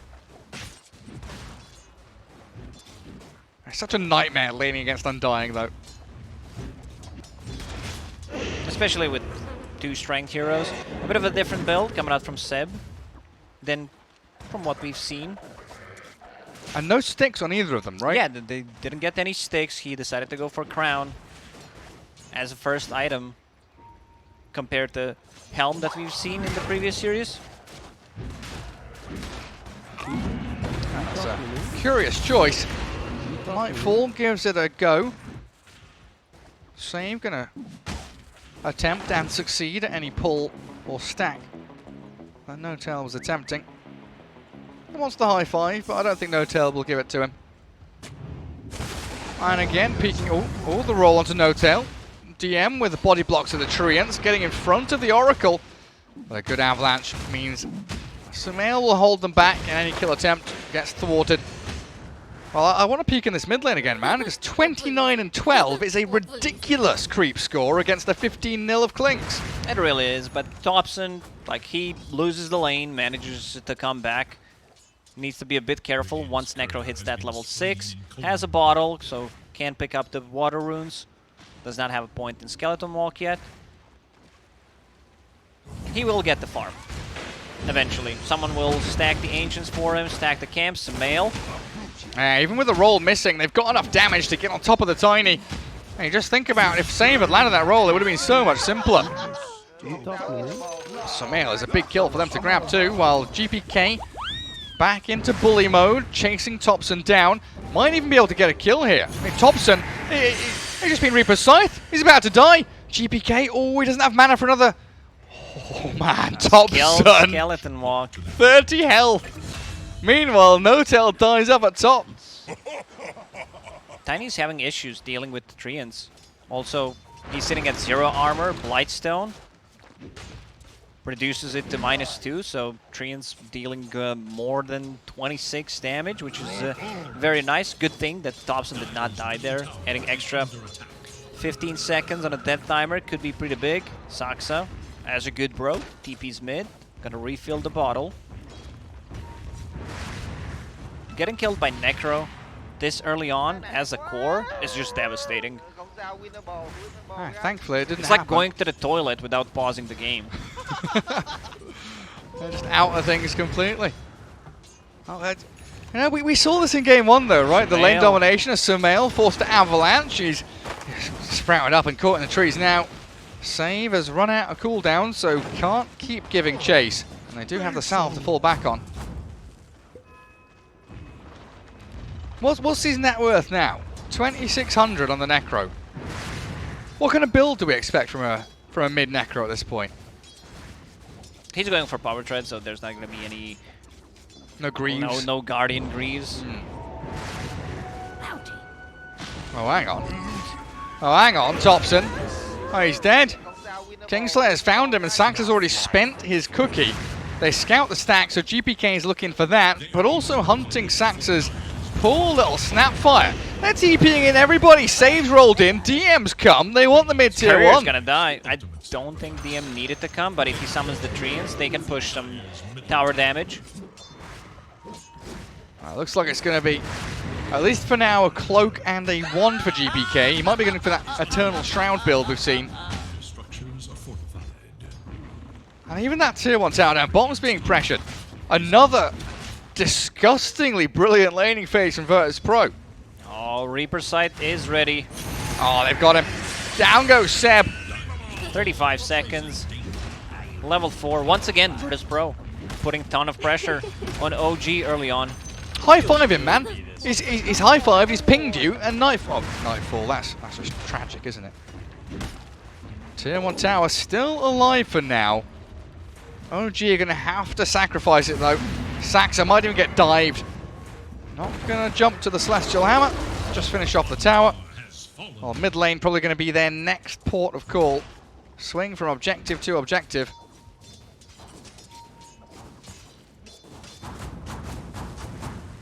Stacks were being taken away from GPK. Right now, he's just in the enemy triangle. Ancients are stacked once. Tiny will need a way to come back into the game, because right now, he's, in terms of CS, he's doing okay. Level 5, but needs to be able to farm up a bit more. Well, if game 1 was anything to go by, this is going to be another 50-minute barnstormer of a match, even though it's 6-0 with Virtus.pro. Dominating this laning stage, claiming, what, 2 tier 1 towers by 8 minutes. DD Rune spawn bottom, so they could probably swing up towards top and get that as well. This map is going to get smaller and smaller for OG every passing minute. Seems like GPK will go for just a casual Sange.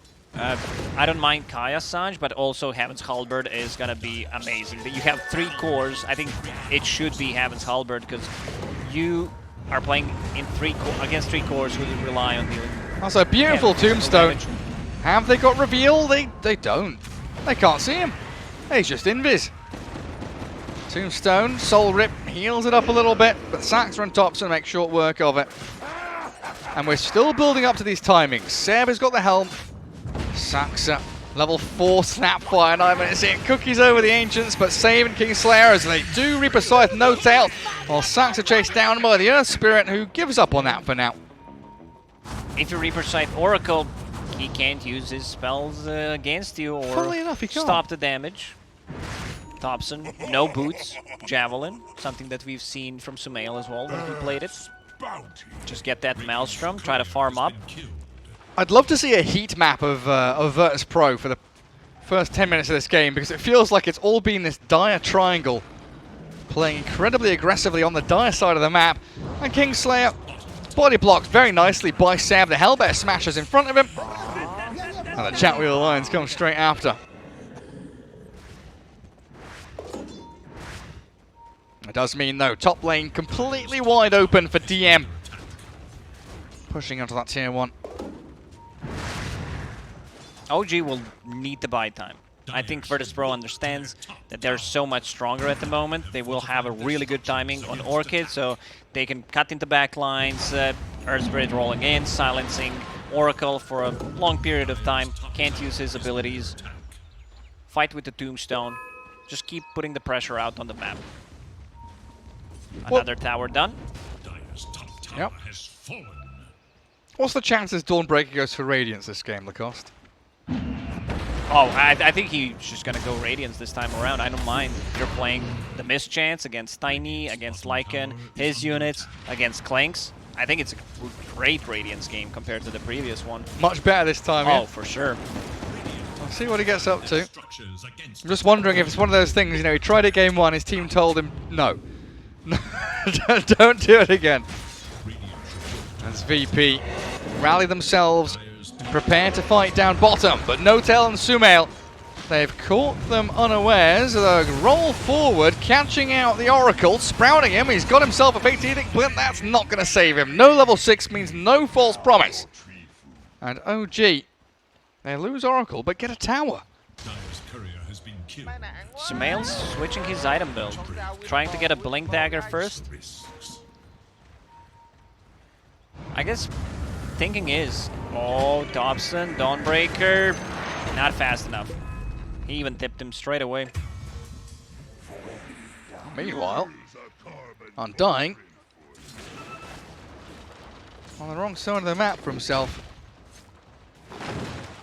I think the reason is Tiny queuing up a Blink Dagger is I feel they need to have like a real mid laner while Klinks becomes just a position 1. Yeah. That makes sense. So Thompson becomes more the position 1, Tiny shifts to 2. And then you start thinking about the scaling a little bit later on for Sumail. Because at some point in the next, 3-4 minutes, this Radiant team is going to start storming to... So was that 4 bounty runes that were left over here? Yep, no one was moving around. You said it. Wish we could see a heat map, yeah. Kingslayer attempting to fight around save with that Earth Spirit ulti and the Tombstone. It quickly drops, but DM on a mega kill streak finds the takedown on Saxo while Sep. He's battling with save and cuts through the trees to escape from the Prophet. But look who's coming in from the back end. And GPK, he wants Seb real bad. Thompson trying to finish off save, nearly finds it. Save, nicely done, saves himself with the Urn of Shadows. Just enough heal. Dire Vision knows that save hasn't retreated yet, so Thompson's actually going to be able to lurk around and maybe find him. The one hidey hole that he's able to cut into, though, means Earth Spirit will not be hunted.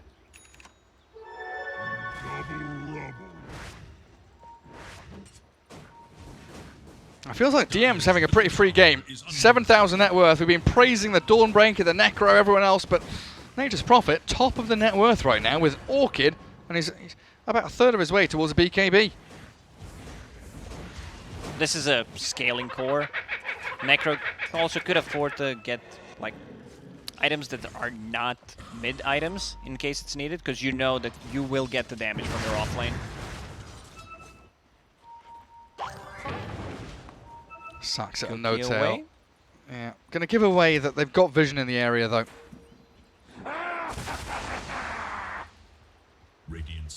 Wouldn't be surprised to see someone come and sentry that up. Where's Kingslayer? There he is. Oh, he smokes under the dire vision. Sumail holding high ground with his blink ready. GPK, he's got 1600 HP with strength shreds. Doesn't even pop his wand. Wrath of Nature bouncing forward. Sumail slowed down. The Ghost Shroud, but he blinks away. The Fate also there, but in comes Nightfall. The Dawnbreaker slaps down onto No Tail. This time around, Radiance will be a bit delayed compared to the previous game, because you don't have Bounty Hunter, that extra goal coming out from the track. Dust, save. Oh, hello. Thompson. The kick gets dodged. As long as we stay positive. Is he going to try and roll? He's got the Sprout, the TP there, but he's not getting out thanks to Save holding the roll until the last second possible. And no high fives for you. Just a Reaper Scythe to the back of the head. They wanted him. That's a level 2 Necro ulti, so extra 25 seconds. Back in my days, Gary. Back in my days, Necro. No buyback. No buyback once he uses that. I believe that was tied to Ags, or was it just his ulti? Oh, jeez, I can't remember now. Sounds too powerful to be just ultimate. It's too long ago, man. Far too long ago. Well, OG making a move of their own. Mortimer's Kisses plus the Avalanche Toss. Sumail, he debuts his Blink Dagger and picks off that big kill onto DM's Prophet. Mega kill streak and a lot of gold. 500 into the pockets of Sumail. Klinks is not really a playmaker, so Tiny picked up a Blink Dagger. Still go back to Echo Saber. No Tail getting caught once again. He has forced out a Tombstone, and GBK's diving pretty deep here. Full HP No Tail, but there's no cavalry coming over the hills to save him. It looks like VP is still going to give up on it though. I mean, this is just some top-tier stuff. His teammates need to dip him. He bought like 35 seconds. It does mean False Promise is down for 100 seconds. I'm not sure how much that will matter though. Seb, silenced up top. DM and Nightfall pairing up, and in comes Sumail, rolled upon himself. Now the Magnetize and the Centaur stomp. The neutral's coming into play as the Dawnbreaker Starbreaker. Catching him out will claim Sumail. It's OG against Virtus.pro against the Centaur Conqueror. It feels good to be this good. Would still die, but, you know, he helped out. Every little helps. And it really has become a game of buying time, cat and mouse for OG. But this series has been one of the rare times where OG, they are the mice. They're not the cats chasing, running, batting away at people. They are kind of hiding, cowering, waiting for their time to sneak out of the woodwork.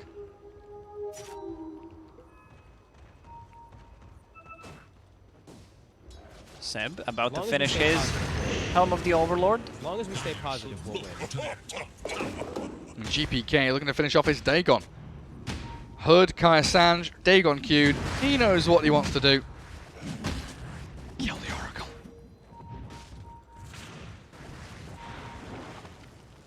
Nightfall.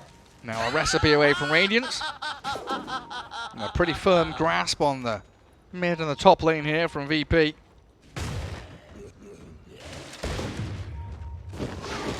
Philosopher's Stone. Nice item there grabbed up as Saxa. Sprout cut through with a Quelling Blade on the Snapfire. Gotta have it when you play against Nature's Prophet. And just DP's out. Interesting that GPK and Kingslayer don't care about the Snapfire escaping. They want to go into mid. They really want to kill No-Tail. Ulti is And he available false once again. promise. Will he false promise? He turns back on the save with Saxa and kills him off. Reaper Scythe there, not fast enough from the No-Tail Oracle. Fate's Edicts himself, and he still has a false promise to play with as DM. Unable to silence him fast enough. The ulti comes from Oracle regardless, while Kingslayer has the help of Nightfall arriving, and the Starbreaker bursting through Seb. The final click not coming through in There's the time. stun. And Sumail with the Avatos combo. Kisses landing, lava gobbled up and spat towards VP. GPK is being hunted down now. Sumail, Seb, and he's searing arrows from Thompson. Tiny with Another another Avatos combo, and OG fight back. This is exactly the fight that they needed. Even though it's still a 5k gold lead for Virtus.pro, they needed this big fight. No-Tail's doing so much. Like, there's a reason why throughout the Dota history, you know, people were banning out the Oracle. Double damage is here. So Klinks can't pick it up. Bottle is available. Let's go grab it. And maybe kill off this tier 1 mid. But no. They smoked under the ward. There's smoke down south. And Seb does have this Helm of the Overlord, the longest tooltip in Dota 2 history. Especially now the old Bloodstone one's gone. Oh, Grobo. You talking to me? You Who's the Grobo going to go to? Prophet? Well, Klinks found it, but besides the Keep Ring of Aquila, a bit more damage. Oh, there's another one there for Starbreaker. Dawnbreaker as well, I think. Yeah, Prophet's going to have one.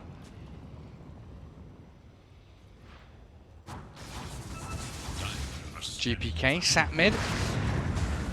Essence Ring adding to his repertoire of healing. But OG opting not to respond to the aggression of VP. Thompson and No-Tail in that mid lane up against Save. They roll onto the Klinks and they dust him up.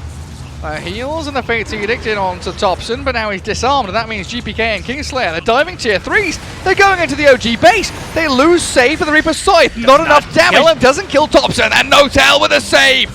Keeps up the Klinks, and the turnaround from OG is here.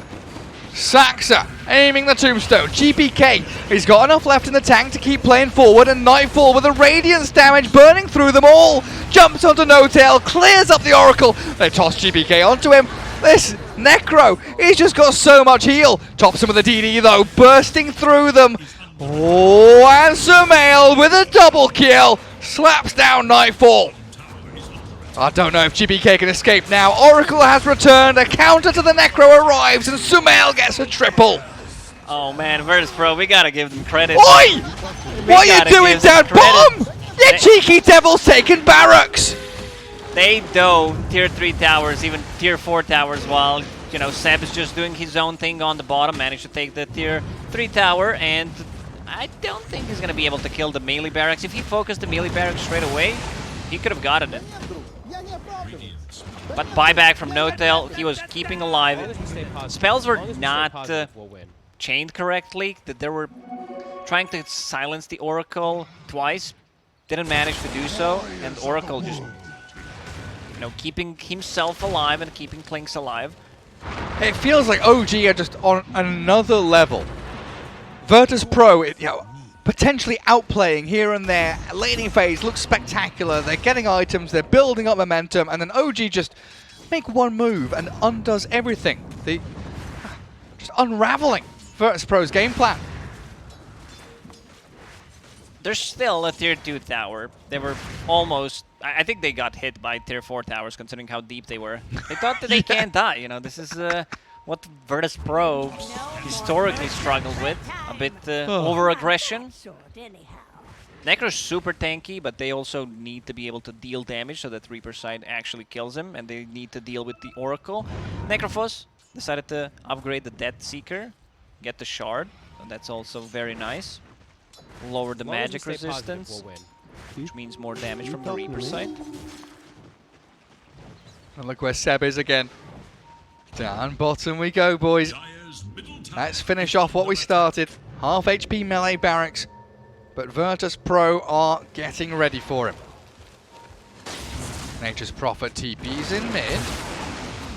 Get some good damage onto the tier 2. Not going to be able to finish it off just yet, though. Thanks to Thompson's positioning there. Hello. The roll in from Save. Nightfall's coming in. The Dawnbreaker's arrived, but Save is dead. Or the roll back. Not quite finished off just yet as the Mortimer's Kisses land in towards the Dawnbreaker while Kingslayer aims towards the Tiny. And that's the numbers advantage that Virtus.pro bring to the table. GPK wanted that kill. Add some extra timer. The Tiny's dead. This bottom lane is always going to be a problem because Seb will play there. You also have Klinks who can easily go there and just take the barracks. He bought the shard, so that means Skeleton Wall creates 2 burning army skeletons and also getting closer to his Ags. So that's going to be another problem. I feel... Maybe it's me, but I also have a feeling I'll keep forgetting that Dawnbreaker has a global ability. Yeah. Every single time she uses ulti, I'm like, wow, I got surprised for a second. Suddenly the Solar Guardian brings down those burning UV rays onto her opponents, heals up her allies. That's my bad, missing out on that bottom lane where, you know, DM kills Saxa, but Seb gets the better trade-off there. And he's closing in on that Aghanim Scepter that we were talking about in the draft, right? The ability to buff up this Tiny. It might be Klinks that he's buffing up this time. Because Tiny's really not that far. We'll see how it goes. It's still going to be good. He has a shard for himself, so doesn't need to use the tree grab. And he's still pretty far forward here, allowing Nightfall and Save to toy with him. Rolling back and forth. But it's just attention being brought bottom, a lane that VP don't want to be in, as they're forced to defend over and over again, and it does leave them a little bit isolated in the mid lane. Fortune's End comes, the tombstone dropped by Kingslayer will hold OG back for now. This shard from Necro, a lot of value, just using it on enemies, reducing the magic resistance, and they're becoming ethereal, so they cannot attack, which is very nice. There's no BKB on the Klinks, or the Lycan, or the Tiny. At least not for another 400 gold on Sumail. This might be a mistake. Thompson, like, you upgraded your Treants, that's very good, but you're also giving Klinks a ton of damage on HP. Look at him, sitting at almost 400 and 3.4k HP. That's a massive amount of damage. Now look at that, shreds through the creep waves. And this game has been so action-packed, 25 minutes of brawling. We've not seen an attempt at Roshan yet. And it will be started now by VP though. Into the pit, while OG don't really have a way across the map. They're playing the bottom part of the map, trying to maybe finish off that barracks that they started some time ago. Well, that's not what you like to see. GPK with an arcane rune. Oh, doesn't Glimmer finish him off. The glimmer, yeah, you're right. Still an arcane rune though, so cooldown. But this kind of a build deals damage even if he's not there. Using just the burning army, getting out of the skeleton walk with the shard, still gonna be a ton of damage. There's just spam. There's stuff on the floor. Lycan units, burning army, skeletons, all sorts of nonsense. I mean, there's Tombstone on the enemy team with Treants as well, but looks like that Undying getting dispatched with very quickly to this wolf bitten Tiny. And now we're in a position where OG can actually move forward and play aggressively. Bitten Tiny has 1,000 crit with the cleave from the 3 grab. Oh! The sound is very satisfying. Wonderful stuff. They also have a Solar Crest to buff up any of the 3 carries they want to use it on. And again, we get to see this Tiny with a Fey Grenade. 3 minutes 40 seconds left on that Aegis for Nightfall. Fey Grenade sounds very good item on certain heroes. Like, it provides vision, so against like any of the Invis units, gonna be good. Tiny Core Earthshaker with the Totem. It just works amazing. It sure does. Time for VP to group up. Get some use out of this Aegis. They've got their lanes in a pretty decent place right now, but the roll in from Save starts things off. The high ground they'll tombstone silence. perfectly placed. The Fate Edict nearly saves Thompson, but they've got enough physical damage to rip through him regardless. While 7 Saxa, they're on the run back to their high ground. No Oracle for a minute now, while Sumail, he gets bitten. Lycanthropy has turned him into a wolf. A big bad boy has come as the kisses come landing and collapsing onto GPK, but Nightfall, he's in the back lines. Avalanche tossed and killed. First life gone with the Aegis claimed up. Sprouted Seb, the Lycan's caught, but in comes Sumail! Oh, the cleave! Oh my god! He shreds through, saves Earth Spirit so quickly, and Nightfall, he's got to run. VP can't battle that kind of physical damage. Oh, they had to use the buyback on Thompson. Still, no vision on the high Sumail's ground. going back in. He's got a BKB. Oh, he's going to try he's and out. TP. Nightfall spends the Solar Guardian. Oh, these two teams are playing some really entertaining Dota. Using the Tombstone on the high ground where there was no vision. It was pretty much the full duration Tombstone. Earth Spirit was about to die and then pops a smoke just to keep himself alive from the burning army. Lacoste. I mean, they did a good job. Earth Spirit did a very nice silence on the Oracle, which means that Necro can use ulti. They will need to like either stay further behind or Glimmer possibly Oracle. Oh, they know there's no BKB. Oh, Sumail, can they save him with the Glimmer and the Cookie? In comes the Oracle, the false promise to save anything to stop Sumail from dying. I don't know if they can get the job done though. Yes, they can! At the last second. No Tail keeps him up and running. Now the toss back in. Thompson arriving. The damage shreds through GPK and OG hold. They defend their tier 2. And the Lycan, the double wolf, the wolf pack is coming. Oh, Thompson. 7 Thompson in onto Kingslayer. Undying will be your 3rd casualty for VP as OG stamped their mark on this game. Oh, this is like the double wolf. Look at him! He's going! He's gonna get him! Save! Oh, In the block front- on there! right in Roll front of him. across, kicks him away, but Save Burning still barrage. gonna get caught out! No! He rolls to the right. It's just not enough damage at this point, but Thompson still chasing, trying to find him. Scan, connect. Dyer also using a scan, both scan, actually connecting. They're gonna find him? Go on, Thompson, you know you want it. You're hungry for it. He sees the path cut and carved through the trees, but the Ghost Scepter, it's there and it defends him against everything. Ghost Scepter, one of the items, so let's see who decides to get the nullifier. It seems like it's gonna be Seb because they're definitely gonna need it. Like silenced Oracle. And look at this. Half second later, Can't believe it. he dies. I mean, Sumail still died, but managed to get some damage. Got a good stun off. GPK just melts if he uses a Ghost Shroud. I don't know, man. It's the TI grand final quality teams right here. And strategies. We've seen ways to buff up your carry. Wolf Bite, Solar Crest, you name it. Just have an Oracle behind him. OG. Thirsty for blood, but under a VP ward. Tombstone ready. Save, aiming, angling and targeting towards anyone he can roll on. They won't find OG yet. Retreating to their side.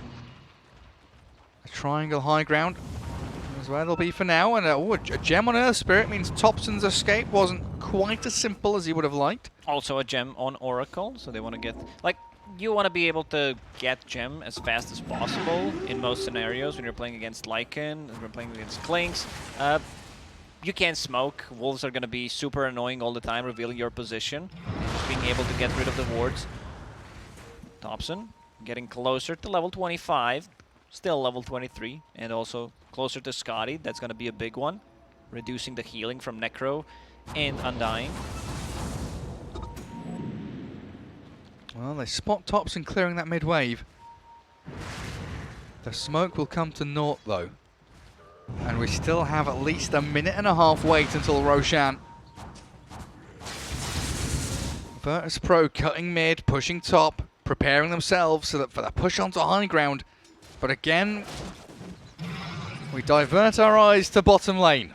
This is Seb's home. Virtus.pro's getting ready. This is where he's built up. A nice push into the melee rack. Save, rolling straight onto Oracle. Stunning No-Tail. Fortune's in there and holding the false promise. Still has a blink to play with. And OG, full retreat mode. Reverse gear and get the hell out of here. Sumail aiming for DM, and that damage is absolutely insane. Cleaved and crit in twain, while Nightfall, he's nearly dead to the skeleton army. They'll try and heal him up with GPK. Sumail's going diving in deep, and he gets a double. DM buys back, but OG have the BKBs. Melee rack still standing. Little Wolf Boy, Sabby Boy gets himself back to low ground, and OG, they reset, recalibrate, and rethink what they want to do. Melee barracks is what they'll claim. And now, Dawnbreaker try to turn around, use Satanic, but Wolf just too powerful. DM bought back. DM bought back. Can they fight? Almost managed to kill the tower. Cookie on Oracle. Usually you don't see that very aggressive. Roshan may respawn in 10 seconds. They're going to take the outpost back. This is a big, big fight. Kingslayer bought back. Same goes for DM. What's the Roshan timer like? Because there is a double damage rune right outside. Minute 15 seconds. Who wants the DD? They want to give it to Tiny. Wants the DD. Solar Crest, Moon Shard, DD Tiny. That is bitten. Do VP want to smoke? But is fully vaccinated, you know, so can't get rabies. Very good. OG waiting for Roche. Thunder Hide inside.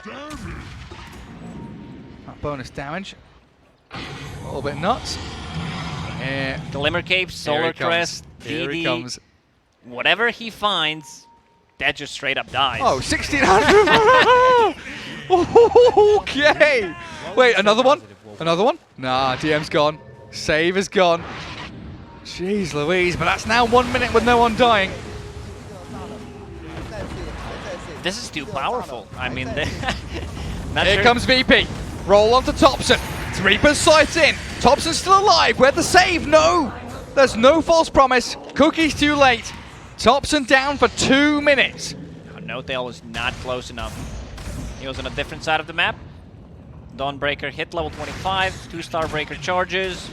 Has a shard on top of it, so that means magic immunity during Starbreaker. Roshan is up. Thompson, no buyback for 20 seconds, and also needs gold for it. And they've got to defend top lane as well. DM has shoved that in wonderfully.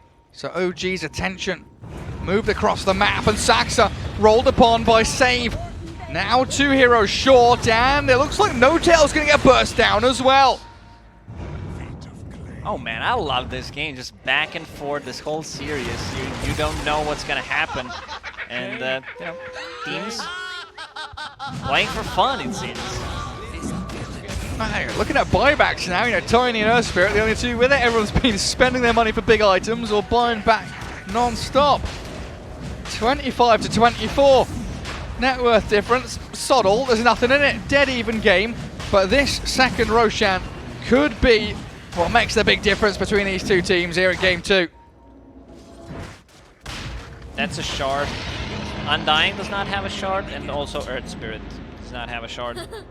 Immortality. Earthspirit shard's a bit Hey. garbage, isn't it? I mean, it's okay. I mean, it makes Magnetize more powerful. You get more stones. Yeah, I guess so. Don't know, man. Undying shard. Just the cooldown. Supreme for Kingslayer.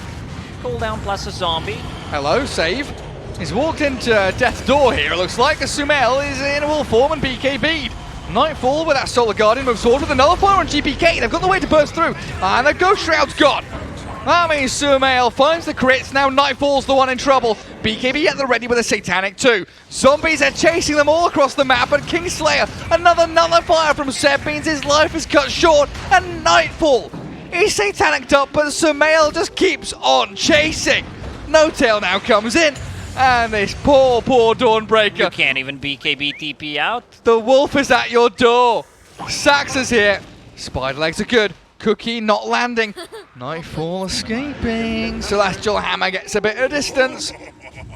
She's not allowed to escape this. OG won't allow it. They're still trying to close the gap, but they've got to give Go up. for the buildings. That fight was without Klings, and they just straight up won it. Tiny, insane amount of attack speed coming up from the Moon Shard, the Solar Crest, the Frenzy, also from the Ancient Thunderhide. And Glyph out from VP as it looked like Thompson was hunting for DM. Aegis on the Nature's Prophet. Knowing they didn't have buyback. Sumail needs saving here. Fate Edict, but holding the false promise. They have No-Tail waiting triple and save. biding his time. Cookie, Force Staff, plus Oracle. Well, Sumail's gone in with the Avatos combo. Tried to change the Nightfall, but the Satanic Starbreaker keeps her up and running. Kingslayer cleave. There we go. Slap him down. Undying's gone. 45 seconds without him, and the tier 3 is crumbling. The cleave is too powerful with Tiny. I mean, Nightfall, he's just gone straight into his own demise. Buyback's available, but GPK's in trouble now. The Mortimer's Kisses, long-range artillery landing on his head. Oh, the silence on Sumail. They've got still this No-Tail Oracle in behind, but there's Save. Catching with a stun in the silence. Look for the Oracle and kill him off. Now there's no false promise, so TP's required out from OG. GPK, Reaper's Scythe is there. Gone for a minute and 25 seconds. Buybacks had to be used. Oracle did not want to buy back there, so they need to defend. Man, what is this serious? Just so much stuff happening. Like we have. It's 2 Rams just bashing heads together. Kling's gone still for 2 minutes. Buyback is available. Dawnbreaker in that engagement didn't even pop the BKB. You know what the funniest thing to me is? No. Prophet still has Aegis. After all these fights, Prophet still has Aegis. Jeez Louise. I mean, this is just OG scrambling to TP out, escape and run as quick as they can, but GPK with that Reaper Scythe shutting the door on him. All mid lane, back into the game. Saved down to half HP. He's E-bladed, goes up himself. Nightfall chasing Saxa. Sumail has killed off GPK on the left side of the fight, while the snap fight found by Nightfall ends in a 1-for-1. But it's a buyback from Thompson and a double kill for Tiny. He's got 5,000 HP, Moon Shard and DM. Oh, can they stun him? Anything to stop the BKB TP? No, it's not. He tried to go for it. Toss the tree. Scotty on Tiny. I don't think I've ever saw that item. Scotty on Tiny. Oh, he's holding that little crit in his backpack as well. Once that becomes a big crit, it goes into inventory. You eat the moon shard. Yeah. Welcome to the danger zone. DM playing a very risky game up here. Oh, I saw that. Will create a couple of greater treants, quickly removed from the game by Thompson.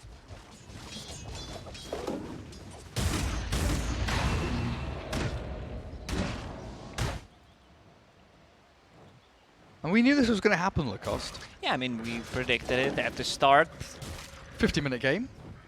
The casual, I mean, I don't mind. I'm really enjoying it.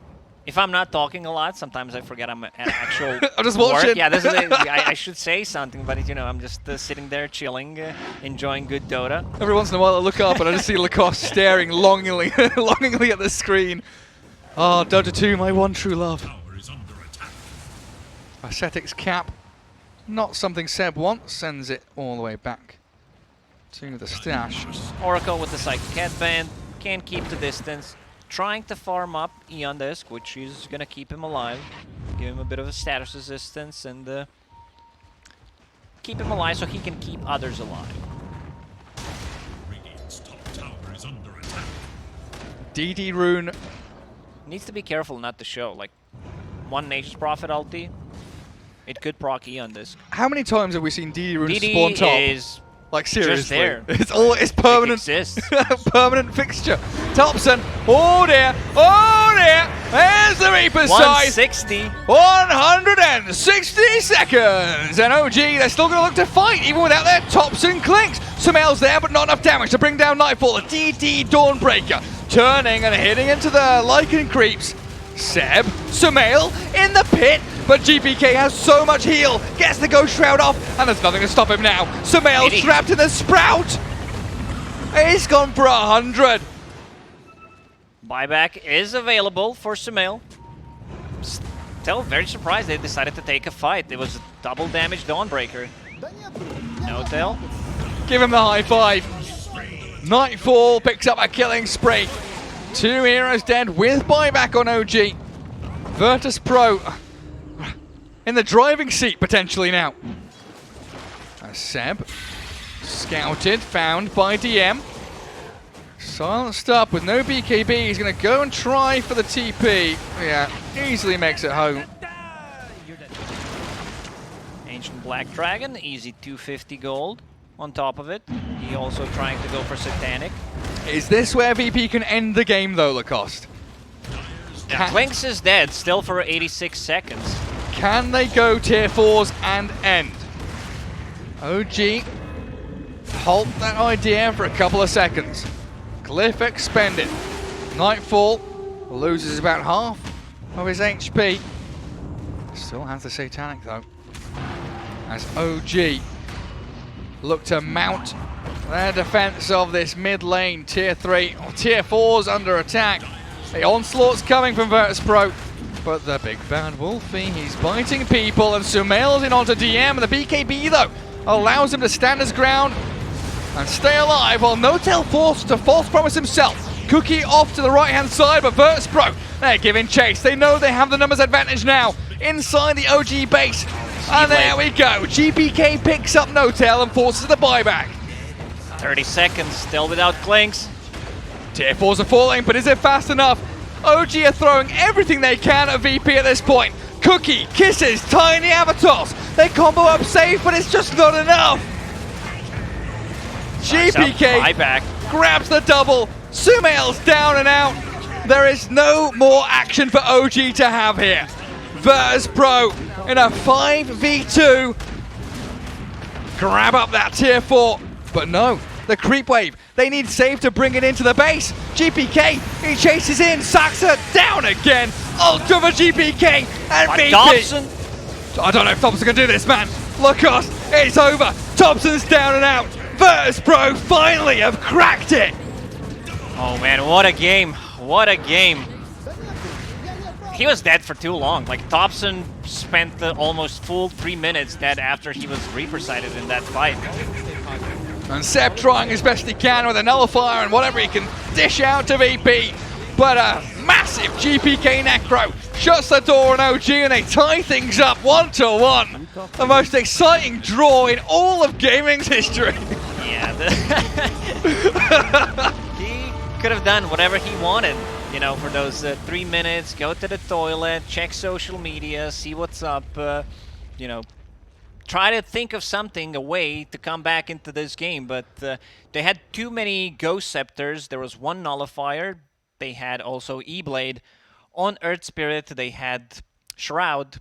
They had the Shard upgraded from the Necro. So a lot of ghosted units, which Everywhere. yeah, they could not be attacked. But this is something that you need to be careful about. Like this type of a strat, we gotta give credit to Virtus.pro that played extremely well. Once again, like first 15 minutes, some really sick aggression coming out from them. And in the end, even though they kind of threw the game, going high ground, tier 3, tier 4 towers, tier 2 towers still alive, but seems like the squad is having fun. You know, there's still a lot of pride in the line, especially when you're playing against 2x TI winners.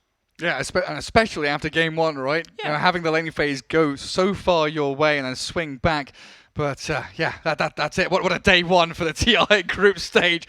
Lacoste and I mean, if TI is gonna look like this, I'm satisfied. Well, it's going to be beautiful stuff. But that's it from us today. That's it from this stream today. We will return tomorrow, same time, same place, with more Dota 2 action. So make sure you tune in. See you guys there.